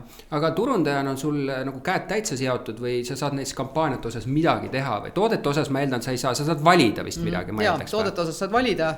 Turunduse osas on ka niimoodi, et jah, sul on eks ju CVI, eks ju, sul on antud mingisugused elemendid, mida sa pead kasutama, on mingid loogikad, mingid asjad, mida sa võid ja ei või öelda, aga üldiselt ikkagi see, milliseid kampaaniad sa teed ja kuidas sa seda pakkumist üles ehitad, on ikkagi suhteliselt vaba. Ei, sa ei pea hakkama kinnitama neid omakorda või? No ütleme nii, et me väga ei kinnitanud jah, et ilmselt rikkusime paari reeglit sellega, aga lihtsalt kuna oli nii kiire meil selle alustamisega ja oli nii segane aeg, eks ju tänu koroonale, et siis õnnestus seal natuke mööda hiilida jah. No ühesõnaga, kui Tallinka aeg ka sai, siis sa nüüd siis liikusidki siia, kuhu sa praegu oled jah? Jah, et no aga miks toiduainete tööstus, kuidas sul üldse see mõte tekkis või sinu poolde pöörduti? Minu poole pöörduti ja ega ma ütleme Tallinkis just hakkas nagu paistma see äri lõpuks pärast koroonat ja me olime seal, vahepeal jõudis minu lauale siis ka kogu pardapealne toitlustus veel. Nii et nii palju siis sellest toiduga mitte tegelemisest, aga ma tegelikult olen selle kogemuse eest hästi tänulik, sest et ma sain väga-väga palju targemaks ja seal õnnestus ka palju asju tegelikult ära teha, mis nii-öelda koroona ajal siis nii-öelda tagatoas äriarvestus korda saada ja palju muid asju ka ja meeskond oli väga lahe. Ja siis tõesti jah, pakuti mulle võimalus siis tulla seda jooki ehitama ja ega ma alguses ikkagi ütlesin ei on ju. Aga siis kuidagi nagu mõtlesin ja tegelikult palju sulle siis elus antakse võimalust midagi nullist teha. Kuldar Leis andis sulle kunagi, et jutt oli sama, et teeme midagi, mis oleks maailmasuurune. Üsna sarnane ja seekord oli ambitsioon oli lihtsalt globaalne on ju, et Kuldar oli Baltikum tol korral. Aga ja siis ma kuidagi jäin nagu mõtlema, et tegelikult et tegelikult oleks nagu äge ja Baltikumi esimene ainuke ja kõik nii edasi ja ühesõnaga nii ma siis jällegi, nagu ma ütlesin, nõrk naisterahvas murdusin. Et lihtsalt äge. Ma mõtlen nüüd seda, et sa ütled vaata, et midagi ei tasu nagu öelda välja, mida sa ei taha teha, et ikkagi põrkud tagasi. Mul oli endal sama asi kunagi, et mis kunagi päris paljudel kordadel, aga ükskord ma ütlesin, ma kindlasti ei taha Venemaaga midagi teha ja kindlasti ma ei taha alkoholisektoris ja siis ma nagu Kruda all seal töötades, siis meil oli üks moment leidsin kõrvalt ennast, et ma olen nüüd ettevõtte tegevjuht, mis teeb Venemaaga äri ja toob sealt viina sisse, eks ole. Siis ma mõtlesin, et ei tasu üldse öelda mingid asju välja. Aga et ütleme nüüd, et tegelikult on sulle süsteem nagu selge, et öeldi, et teeme nullist mingi asja. Esiteks, kas sa ei hakka jälle mõtlema, et issand jumal, et ma olen nagu neid ütleme, et toiduaine sektoris asju hakanud käivitama, kus on mingisugused uued liinid, need asjad ei lähe, sa pead veel mingisugused hooned ehitama, eks ole, sellega kõik on. Ja kas sa ei mõtle, et miks mul seda jama vaja on, sest asjad ei lähe ju alati nii, nagu peaks minema? Tagantjärgi muidugi mõtled, et miks mul seda jama vaja oli, eks, et ega seal paljud, ma jõudsin kohale, siis oli maa siis oli juba auk kaevatud, et natuke tööd oli juba ära tehtud on ju ja mingisugune ettevalmistus oli olemas, eks ju, mingid seadmed olid, leping oli peaaegu olemas ja seadmed olid leitud ja kõik nii edasi, et midagi oli justkui nagu olemas, aga üsna kiiresti sai selgeks see, et päris niimoodi, et lihtsalt kuidagi high level seda asja juhid ja ise sinna seadmete, pumpade ja tihendite maailma nagu ei sukeldu, et sellest ei tule midagi välja. Aga mis su eeldused olid, et sa üldse äri vastu võtad, et seal on rahastus olemas, sest sul peab olema kapitali selleks, et eriti nagu lansseerida midagi. Teiseks, ma olen tagantjärgi vaadanud vist, et tegelikult osteti mingisugune juba toimiv asi ära ja siis see nagu lihtsalt profileeriti ümber, seal oli mingisugune mingi joogitootja ju oli seal all. Seal oli aktsiaselts Dessert, kes oli või mis oli siis E-piima üks tütarettevõte, et seal tegelikult 37. aastast alates on olnud kogu aeg mingi piimandusettevõte ja siis viimane jupp oligi see, kus toodeti siis suitsujuustu ja pakendati juustu ja siis natukene segati mingid pulbrid kokku. Nii et selline, ütleme selline tsehi moodi nagu tootmine. Ja siis teine oli see, et sa ütlesid päris põlve otsas asju saa teha, et selles mõttes, et kui nagu öeldi, et ostetakse liinid ja rajatakse nagu hoone, et see sai olla ka üks nagu põhimõtteliselt eeltingimusi, ma eeldan sinu jaoks. Ja selles mõttes ikkagi see, et kui tõsiselt see asi on nagu läbi mõeldud, et kas te nagu saate aru, mida see nagu tähendab on ju, tagantjärgi meil omanikud ka teavad seda lugu, et ma võin selle rääkida ka, et ühesõnaga aga ütleme, omanikud on tegelikult huvitavad, eks ole, et on Armin Karu, eks ole, kasiino kunagine opereerija on ju ja siis on reklaami valdkonna inimesed jah. Eikner ja isegi Pettaja on seal sees, eks ole, et noh, et nagu brändi teadmine on justkui olemas ja ütleme, et ettevõtete, ütleme ka mastaapne juhtimine on ka olemas, jah? Ja, no jah, brändidest või sellest brändi teadmisest rääkides, et ega seal oligi niimoodi, et noh, tegelikult kõik need inimesed, mina, Armin ja Mark ja Paavo ja tegelikult ka Martin Kangur, kes on siis üks omanikest, on ju, kõik me oleme mingit otsapidi turundusinimesed. Ja ma ütleks niimoodi, et need turunduskoosolekud, et kõige raskemad koosolekud üldse, sest et noh, meil oli ruumis võib-olla viis inimest on ja meil oli 25 eri arvamust seal samal ajal, et see oli ikka nagu hull andmine ja noh, kohati ülemõtlemist ja noh, ikka selles mõttes see oli nagu raju, et aga kõrval... tulles tagasi sellesse lukku, et kuidas see siis juhtus ikkagi? Ja, no ei, noh, ühesõnaga ja siis jah, et ma loomulikult mind väga huvitas see, et oleks olemas kapital, et oleks olemas mingisugune visioon. Samal ajal ega noh, ma nägin ka Tallinkis olles, kui kiiresti kogu see nii-öelda taimse joogi maailm peale tuleb ja ma ise ju Tallinkis olin see suur vegan menüüde ja kogu selle taimse maailma entusiast, ma ei ole ise vegan, aga lihtsalt ma nägin, et see on see koht, kus tuleb kasv, on ju. Nii et selles mõttes noh, mingisugune algne teadmine oli olemas, tagantjärgi ma ütlen ka, et see võib-olla algne äriplaan just turgude mõttes ja ka hinnastuse mõttes, et noh, see ikkagi lõpuni nagu, noh lihtsalt elu muutus vahepeal nii palju, et see lõpuni nagu vette pidanud, on ju. Aga sellest ei ole midagi, see sai kõik ümber tehtud ja vist umbes 10 korda on seda ümber tehtud, nii et aga see on normaalne, selles mõttes sa alustad midagi, teed midagi ja siis elu muutub ja siis sa pead sellega kohanema, et ma arvan, et selles mingit traagikat näha nagu ei ole mõtet. Aga ma mõtlen, kui oli plaan paika pandud ja nüüd sul seal varasemast kogemusest seda oli ka, kas sa sellel vaatasid peale, ütlesid, et sõbrad, et see asi nagu sellisel kui ei lähe, et siin peab ikka nende asjade peale mõtlema või oli ta suhteliselt nagu teostatav plaan?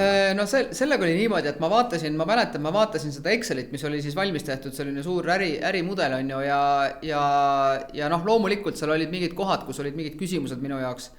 Aga mingil hetkel sa saad aru, et sa ju ei tea, sa projitseerid tulevikku, sul ei ole isegi, sul on ainult auk maa sees. Et prooviks kõigepealt nagu kuidagi selle asjaga edasi minna, vaadata, mis turgudel toimub ja alustada kohe networki ehitamist, sest noh, see oli nagu selge, et kui sa tahad Eestist minna kuhugi kaugemale maailma, noh siis noh, niimoodi agressiivselt klienti oodata ei saa, eks ole, et sa pead ikkagi minema, sul võivad olema mingisugused tutvused, keegi, kes sind toetab, on ju.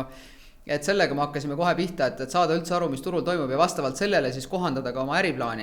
Et see oli nagu hästi oluline samm, ma arvan. Kas sa Eesti turgu oled vaadanud nagu pigem testturgu enda jaoks? Ja, noh, ütleme küll, tarbija on nagu tarbija, aga noh, et vaadata, kuidas need tooted lähevad. Ja kuidas sa seal toodetele otsa vaatasid? Et kas need olid ka juba olemas või olid pigem see, et näete, selline asi on turul, on ju samamäärne toode tuleks nüüd teha või? Ja, no Eesti turg on selles mõttes üks väga äge testturg, et siin on, ma arvan, et noh, kui me võtame kitsalt toidusektori, ma usun, et siin on üks kõige tihedama konkurentsiga toiduturg üldse maailmas. Et kui te poodi lähete, noh, see on ikka metsik, mis veel seal riiulitest vastu vaatab. Ja see annab ju väga selge signaali, et kui sa üleüldse tahad maailmas läbi lüüa, siis sa pead tegema midagi paremini.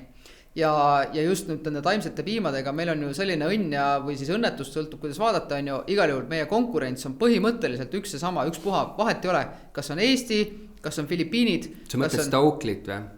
On Oatly, on Alpro, siis on veel mingisugused kohalikud tegelased, siis on, noh, ühesõnaga meil on Eestis, ma arvan, täna vist umbes 10 brändi suvalises Selveris. Ja sa pead nende kõigiga nagu kuidagi madistama, eks ju. Ja siis lähed sinna laheriikidesse või ma ei tea, sinna samma Filipiinidele täpselt samamoodi Alpro, Oatly ja noh, siis on mingisugused regionaalsed tegijad. Enam-vähem see pilt on sama, lihtsalt nimed on natuke teised.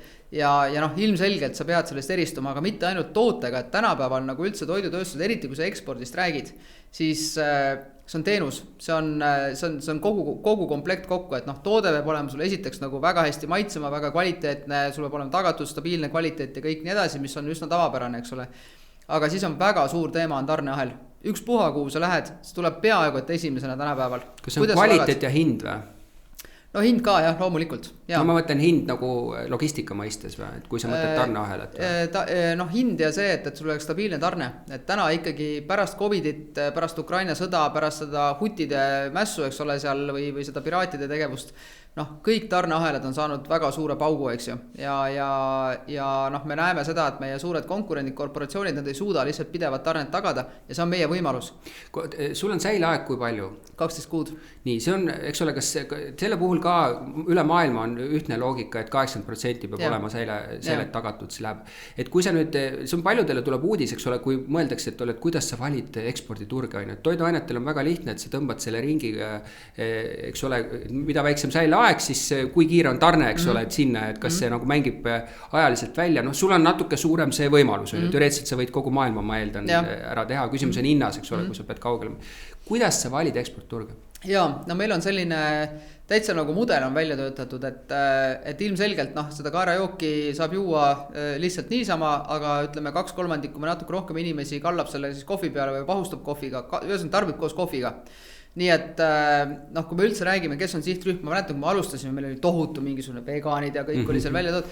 Ma ütleks hästi lihtsalt, et jah, loomulikult on veganid, loomulikult on inimesed, kes laktoositalumatuse tõttu ei saagi mitte midagi muud tarbida, eks ju. Elavad koos veganitega ja siis, aga noh, ma ütleks tänaseks nagu nii-öelda see enamus on nagu see fancy people, et noh, nad on aru saanud, see on mingi trendi asi, neile maitseb ja nad ongi jäänud seda tarbima ja nad ei taha seda lehmapiima enam, eks ju. Ja noh, nii ta nagu on, ehk et meie jaoks on hästi oluline see, et meil oleks sihtturul siis selline nooremapoolsem ühesõnaga populatsioonist nagu seda noorte inimeste hulka oleks võimalikult palju, nooremate siis.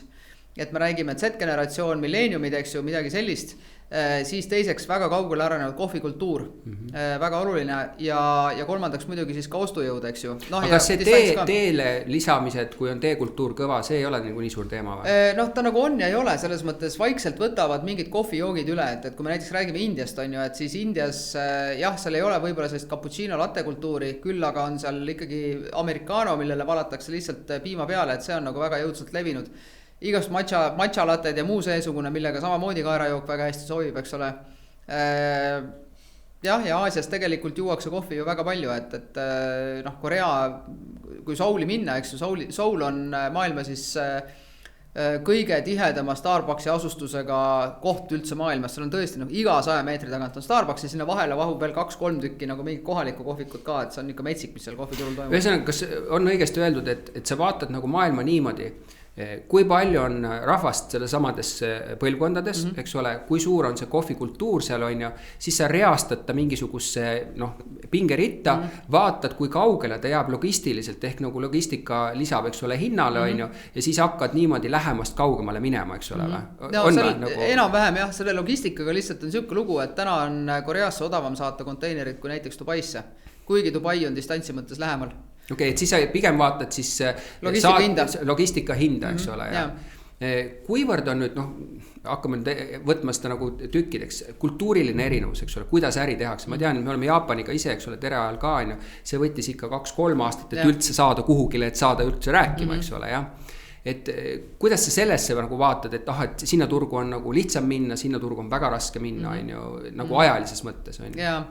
No üldiselt peab arvestama sellega, et kui sa lähed ikkagi Euroopast välja, siis sellest hetkest, kui sa partneri leiad, distribuutori või agendi või kes iganes, 1,5-2 aastat enne, kui päriselt äriks läheb. Et alguses kombatakse, siin tahetakse, et meie puhul on ka see, et kas sa oled ikka veel elus, on ju, et alustav ettevõte ja see on täitsa normaalne, et seda kontrollitakse, eks ju. Siin tahetakse näha inimesena. Ja võib-olla siia juurde üks lugu on ju, me käisime, me oleme seda Saudi Araabia turgu siin püüdnud igat pidi, mitte ainult meie, vaid päris mitu Eesti toiduettevõtet on ju, et igat pidi kuidagi proovida sealt kuskilt ukseavast nagu sisse, sest mega suur turg, väga rikas turg ja seal on kõik on alles alguses, et ma arvan, et Eesti toidutööstuse võimalus on just seal, kus on veel nagu natuke džungel, ei ole ära jagatud. Ja nüüd oli siis eelmisel sügisel, oli siis meil siis Eisiga koos oli siis ärimissioon, eks ju. Saime kokku väga heade ettevõtetega väga kõrgel tasemel ja davai teeme äri ja tekkis siis see mõte, et kutsume nad Eestisse, et näitame, kes me oleme, näitame oma tehased ja kõik nii edasi ja kui meie tulime sealt Saudist ära, meil oli siuke hästi hea tunne on ju ja et nüüd tuleb on ju ja saad aru, et nii kui sa läinud oled paikus lihtsalt, nad suhtlevad, aga mitte midagi konkreetset ei ole. Aga mäletad, Nortal saatis meie endise maksuameti juhi sinna täitsa elama. Ja tegi väga õigesti. Ja tänu sellele tegelikult Nortalil on seal piirkonnas väga suur jalajälg. ja ta on mõnes mõttes ka nagu selline Eesti pioneer ja see tuleb ka meile kasuks, on ju, et me saame alati viidata, et näed, Nortal teeb teile mingeid teenuseid, on ju. Et no vot, ja siis oligi see, et davai, kutsume nad siia, näitame, kes me oleme ja nad käisid siin, nad said väga kõrgetasemelise vastuvõttu, on ju, ministriga ja puha ja kõik nii edasi. Mis on selles kultuuris ka veel, et väga oluline ja, et sa näed, et riik on meie selja taga, et me ei ole mingid sellised vonnapiidi nii-öelda. Ja siis, kui nad ära hakkasid minema, ja siis olid muidugi need ühised käigud, eks ole, tehastesse igale poole, õhtusöögid on ju, kus siis sai rääkida ja meil oli väga meeleolukas koosviibimine Tartu linnapeaga, kellega koos me siis lausime seal Tartu marssi neile näiteks täiesti spontaanselt on ju, noh, mis muidugi jättis neile tohutu elamuse, eks ole, noh, sellist asja nemad kunagi, nende jaoks on linnapea on juba selline pooljumal, eks ole, et noh, nad ei kohtugi nende inimestega mitte iialgi, et me istusime ühe laua taga. Ja siis nad tunnistasid ka, et tegelikult noh, et jah, nad nagu nägid tol korral, kui me käisime, ega täpselt nagu aru ei saa, kus see Eesti üldse on või kes me nagu päriselt oleme, kas see on nagu mingi tõsine asi ja noh, see kuidagi nagu vajub ära, on ju. Aga nüüd, kus nad on meid päriselt näinud, et noh, davai teeme, on ju. Ja noh, täna ikkagi seal mitmel ettevõttel susiseb nii-öelda. Kuule, aga ütle seda, kuidas te saite nad siia? Sest see on ka, nad peavad otsuse tegema, kuhu nad oma aega panevad. Jaa, no me ikkagi noh, Eisiga koos seda tegime, eks ju, ja noh, seal ikkagi läks selline 3 lõviga ja niimoodi ikkagi äge kutse välja, et see ei olnud päris niisama. Kas Eisil on koht Eestis täiesti olemas või? Eisil on koht, kui ta kõrvaldab turutõrget. Eisil on väga palju asju, mis ei kõrvalda mitte mingeid tõrkeid, ei turutõrget ega midagi muud. See on muidugi nüüd väga selline kriitiline teema, eks ju, aga Eisi kindlasti ekspordi arendamiseks on vaja, noh, meil konkreetselt on olnud neist väga palju abi. Ma mõtlen seda, et sa ütlesid, et vaata nende jaoks imponeerib see sidemed nagu võimukandjatega, eks ole, ja see on üks asi, eks ole, minu meelest ettevõtja peab mõtlema, et need ütleme, et sidusgruppidega, üks on siis nagu valitsus või ütleme nagu linn või, et need peab ka nagu arendama, hoidma ja äkki see ongi meie võimalus, eks ole, nagu sa ütlesid, et ega võtta Saksamaa väga raske on mingil väiksel ettevõtjal saada mingit ministritasemel kohtumist, eks ole, omakorda näidata partnerile. Eestis on see võimalik, kui sa nagu hoiad neid suhted, et see võiks olla meiega üks aktiva mõnes mõttes. See on absoluutselt, see on meie väga suur power ja täpselt samamoodi ka äridiplomaatia, et suured riigid ei suuda, noh, ettevõtte ei jõua nendeni mitte kunagi.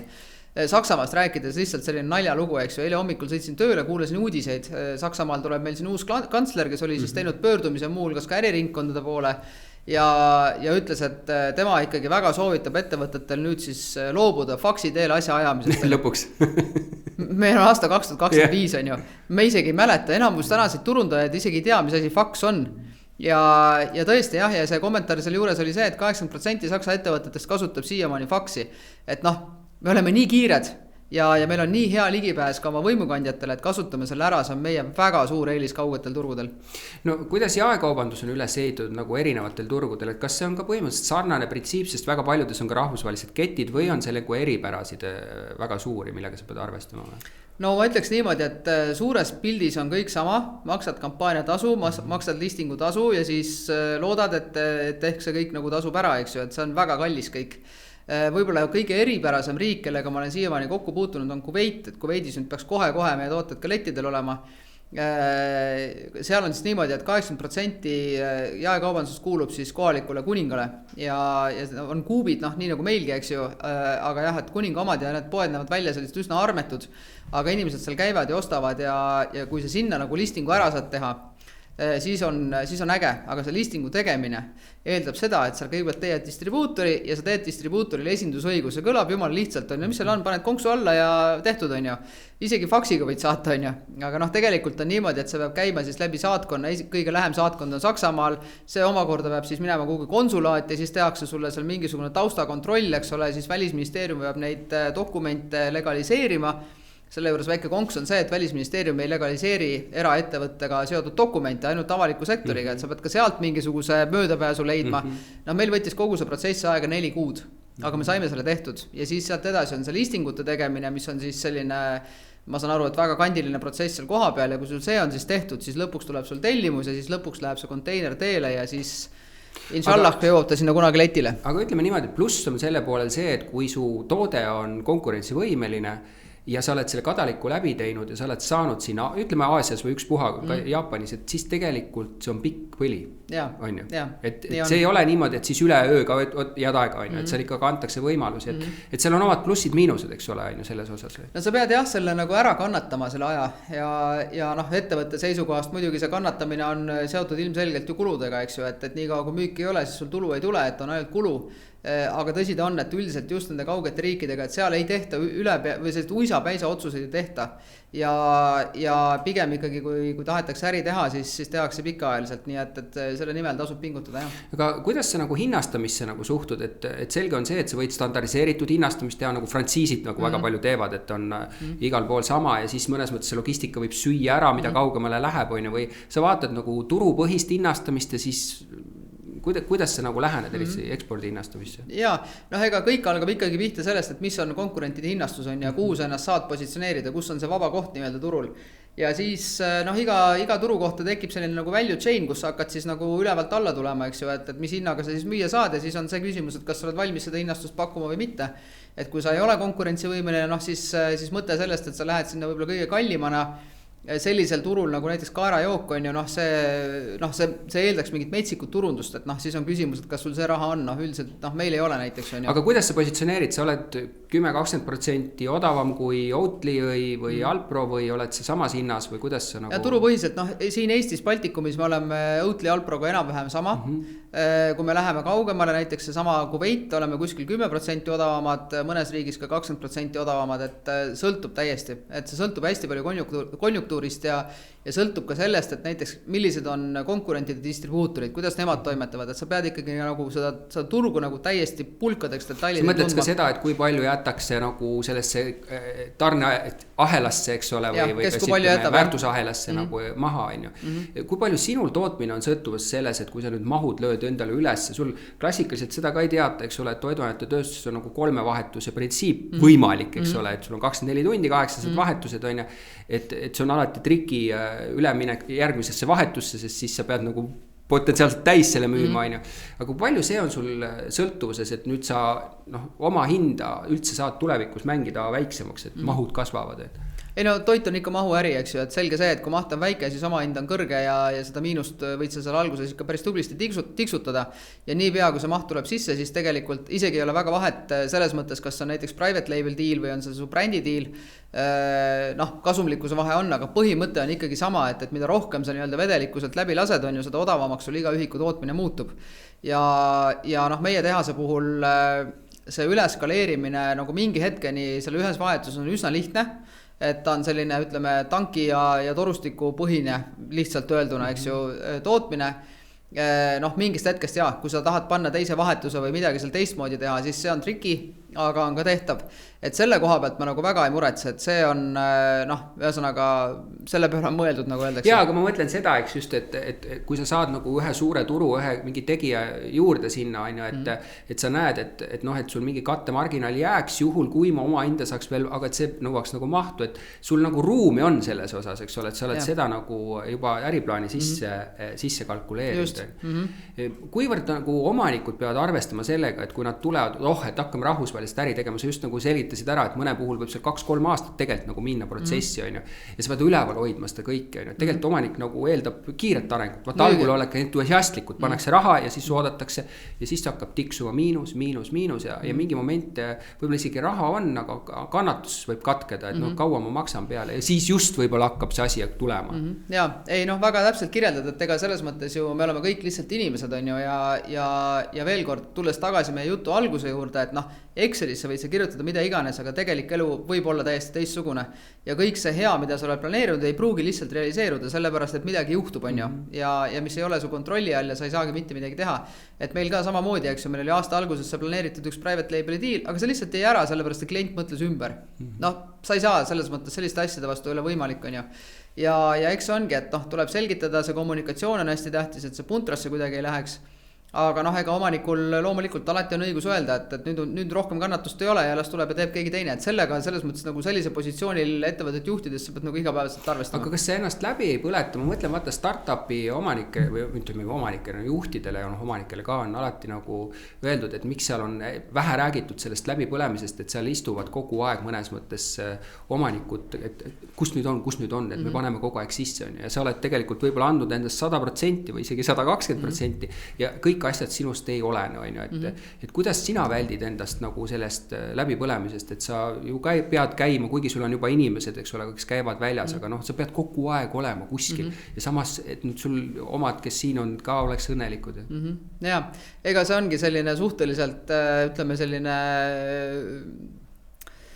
jah, ei ole lihtne. Kindlasti selles mõttes peab arvestama, et on rasked hetki, on ju, ja sa pead oma piire tundma, et on mingid piirid, kust üle minna ikkagi ei saa ja noh, minu jaoks üks kindel kriteerium on see, et kui ma öösel magada ei saa, siis on midagi väga valesti, et see nii-öelda see hingerahu või selline nagu see unerahu on minu jaoks nagu nii oluline, sest et noh, ma olen seda paar korda nagu läbi teinud, et paar ööd nagu ei magagi peaaegu, et muretseda oma tööasjade pärast ja noh, see ikkagi mõjutab tervist, on ju, tervis on ainuke, mis meil on, et seda tuleb hoida, et kui see kõik hakkab kuidagi tervise peale, siis on aeg muutust teha.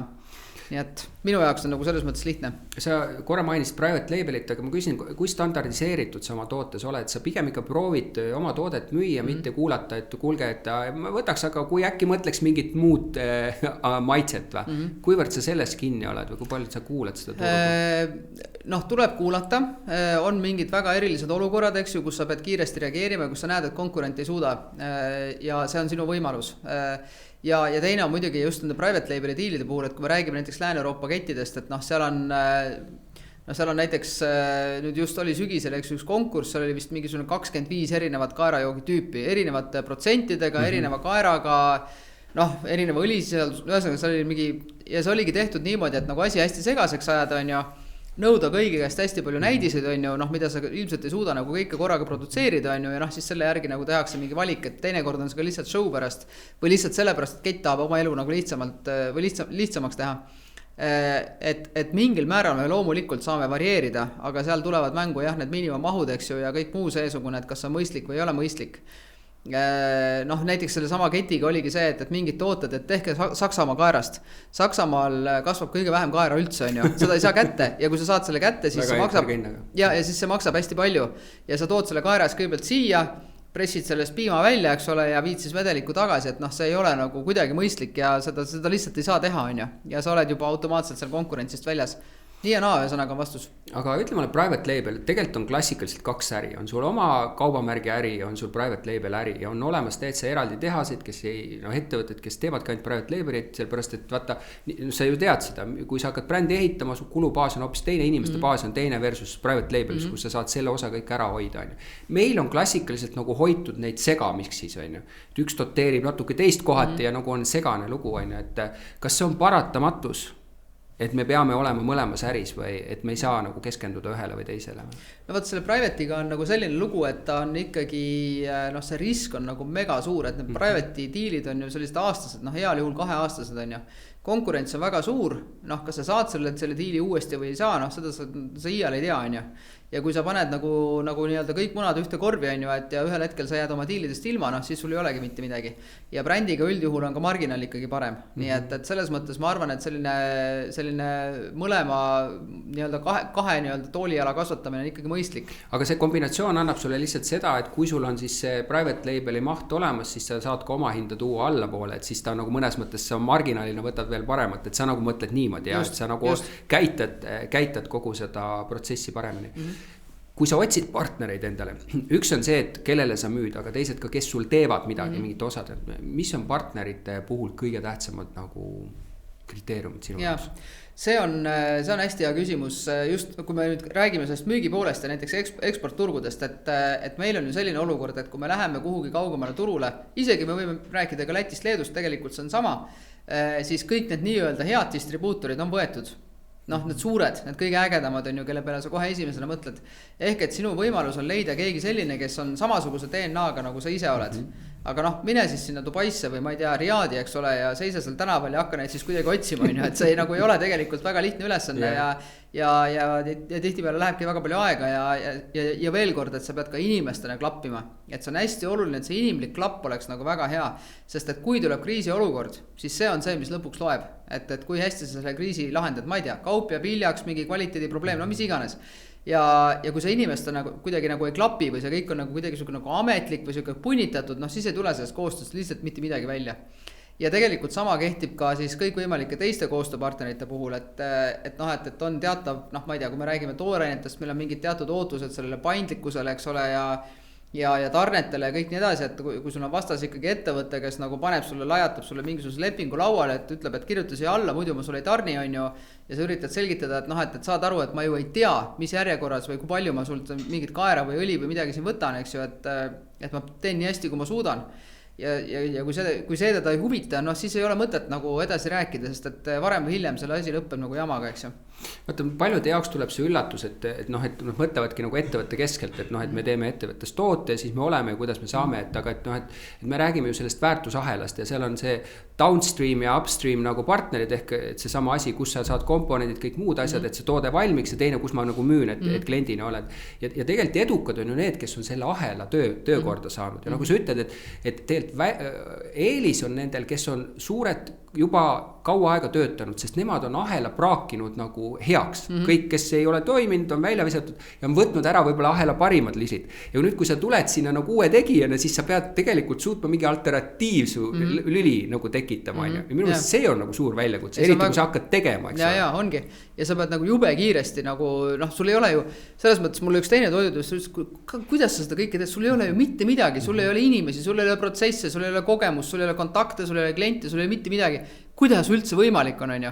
Ja tegelikult nii ongi, et sul ei olegi mitte midagi ja sa peadki kõik nagu jooksma korraga käima ja see ongi metsik koormus on ju ja sa pead seda kõike tegema kohe nii, et kui su maht on näiteks homme 10 või 100 kordne, et see kõik toimiks. Et sa ei pea alternatiive uuesti hakkama. Täpselt, ja sest seda aega sul enam rohkem ei ole on ju, et see on selline, ütleme nii, et sa, noh, see on see fail fast nagu periood tegelikult, kus sa, noh, mingid asjad lähevadki lihtsalt tuksi. Ja sellest tuleb kiiresti õppida ja teha siis nagu mingisugune parem versioon sellest, on see mingisugune protsess või teinekord on see mõni inimene, noh, ühesõnaga, et sa lihtsalt pead nagu kiiresti liikuma. Ja kuidagi omandama seda tarkust vahepeal kuskilt õhust ka, et lihtsalt aru saama, et noh, et kus su võimalused on, eks see tuleb ka kogemusega mingil määral. Ja kõike see lõpuni tegelikult ei suuda nagu ette näha ka. Kuigi me ettevõttest rääkisime, et seal ei ole seda fail fast, eks ole, et seal peab see võtma selle aja, aga kas sa toodete suhtes oled nagu pigem selline fail fast, et nagu kiiresti vaatad, palju sa annad aega, 3 kuud, 6 kuud? No pigem on see, et palju kaubandusaega annab, on ju.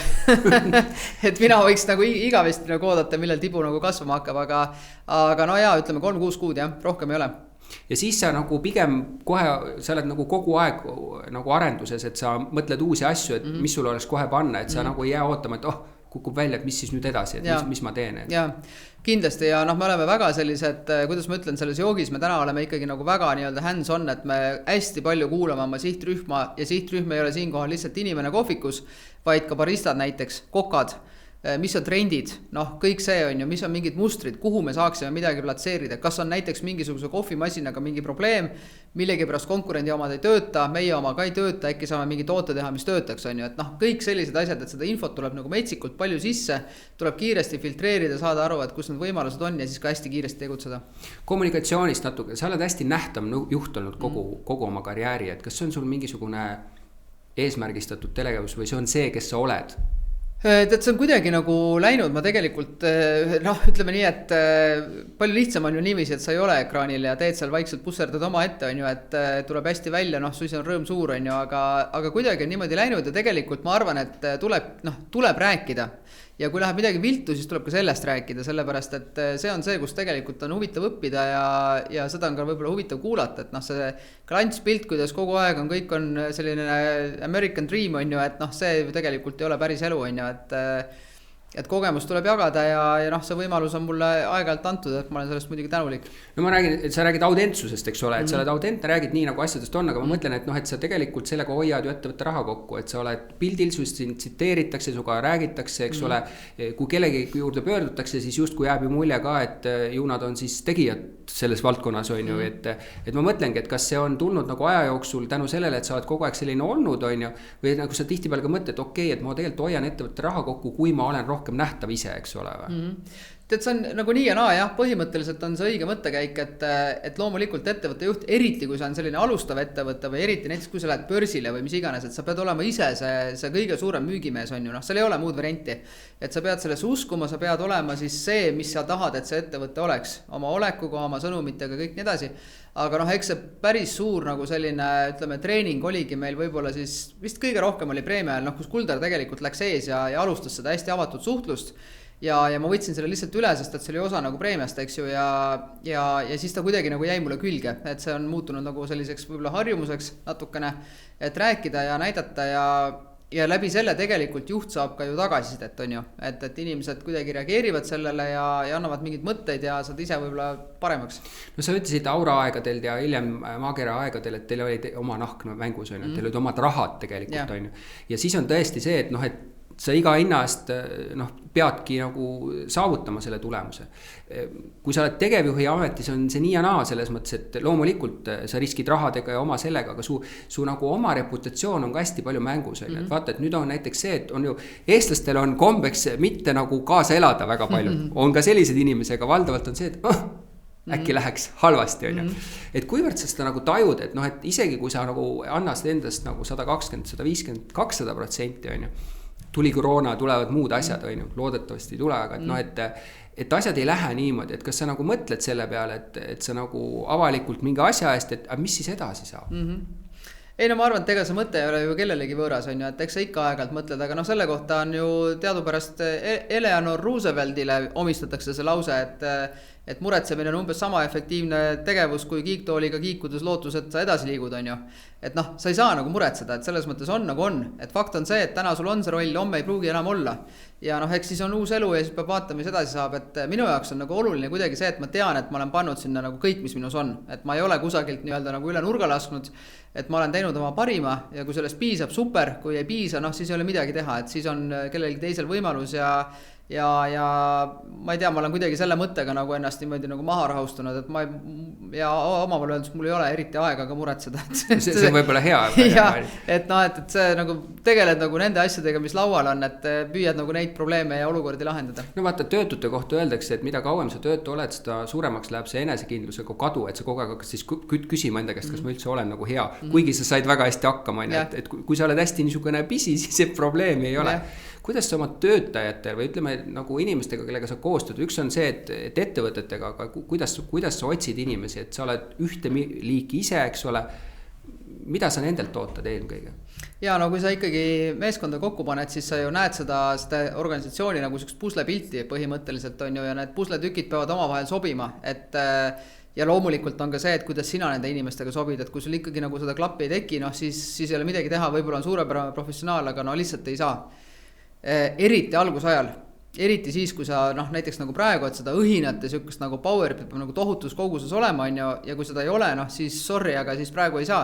Võib-olla paari aasta pärast saab, võib-olla siis on vaja selliseid rohkem rutiinitalujaid ja selliseid nagu rahulikult tiksutajaid, back office'id suuremaks, kõik nii edasi, eks ju, et siis hakkad nagu vaatama teist tüüpi inimesi, aga ikkagi see omavaheline klapp ja kuidagi see selline usk sellesse, mida sa teed, et see peab ju ikkagi olema. Aga kas sa annad nagu ette, et ülesanded ja annad vabaduse? Ja kindlasti. Ja see on siis nagu tüpaaž, kes peab nagu seda taluma, et mõned tahavad sellist nagu talutamist, eks ole, või pidevat kiitmist, et mulle on nagu omanik kunagi uudselt hästi ju öelnud, eks ole, et noh, et kui sa ootasid kogu aeg sükst, noh, miks sa mind üldse ei kiida, et noh, et tahaks sellist, et ma olen hästi teinud, et siis ta ütles, aga kes mind kiidab? Noh, et omanik ei kiida mitte keegi, eks ole, siis noh, ta eeldaks samasugust asja, et ma ei tea, kas sa eeldad samat asja? Ei, mul selle pai tegemisega on probleeme, ma tunnistan, aga vähemalt ma tunnistan seda, eks ole, et ma olen aastate jooksul ma olen püüdnud nagu seda niimoodi teadlikult täiesti, et ma ikkagi inimestele ütlen, kui midagi on hästi tehtud, ma ikkagi püüan nagu öelda. Aga selge on see, et kui sa oled selline alustav ettevõte ja sul on ambitsioon on suur ja plaanid on suured ja sa näed, et seal nagu saaks kiiremini või kuidagi, et eks seda sellist nagu sellist surkimist ja torkimist on nagu minu poolt kindlasti rohkem, kui võib-olla keskmiselt oleks normaalne, eks ju, et või ma mõtlen mingil ettevõttel, kes on nagu stabiilses olukorras, et seal kindlasti sellist nagu torkimist ei toimu tegevjuhi poolt nagu minu poolt, on ju. Nii et ega selles mõttes ma ei tea, ma arvan, et see kõik kokku on ikkagi see, et kui sul on see tohutu nagu kirge põlemine, on ju, et siis tuleb ka see kiitus, on ju, ja tuleb ka see torkimine ja need ongi tasakaalus ja need ongi nagu yin ja yang, eks ju, et mõlemad peavadki olemas olema, et teistmoodi sa muidu edasi ei liigu. No sa oled küll traditsioonilises tööstuses, on ju, küll uuendatud trendiga, on ju, aga ütle mulle, mis tehisintellektist sinuni jõuab, jõudmas on, mida sa saad kasutada üldse tööks ära seal? Jaa, no täna me kasutame seda sellises üsna minimalistlikus vormis, et me tõesti seal mingisuguseid ma ei tea, turunduses natuke nipet-täpet ja niimoodi, aga tegelikult ma arvan, et ma ise näen nagu tohutu suurt rolli automaatikas. See on minu selline visioon ja arusaam, ma loodan, et see realiseerub ka, kus tegelikult ikkagi inimesed on loomulikult olulised ja kõik nii edasi, eks, aga fakt on see, et inimesed eksivad. Ja võib-olla inimesed saavad teha midagi muud, mingit kõrgema lisandväärtusega tööd, kui siis see, et seal mingid nuppe vajutada või mingit kaste tõsta, eks ju. Et seal just tootmiste automatiseerimises ja sellises nutikas tootmise planeerimises näiteks, et seal ma näen tehisintellekti tööstustes küll väga suurt rolli. Robotid nagunii, et see nagunii, eks ju. Aga just need protsessid, mis täna võib-olla paljudes tööstustes on ka pool automatiseeritud, et seal viia nagu täiesti nii-öelda automaatjuhtimisele üle, see oleks tegelikult väga äge. No Katrin, ma igal juhul tänan, et sa võtsid selle aja, et ma tahaks suga pikemalt teha, aga me austame su kiiret aega ja sul on vaja see tehas edasi lükata, et igal juhul mul oli väga põnev suga vestelda ja ma tahtsingi just minna ka seda ajalugu korra talletada, et kuidas, kuigi sa oled ka sellest nagu mingites kohtades rääkinud, aga võib-olla mitte podcastis sellisel kujul. Et väga tore oli suga mõtteid jagada omavahel ja võib-olla saame kunagi teha Volume 2 siis, kui on aeg veel edasi läinud, et aitäh tulemast siia. Ja, aitäh kutsumast, väga tore oli. Tänan ka kõiki teisi kuulamast seda ja järgmise episoodini.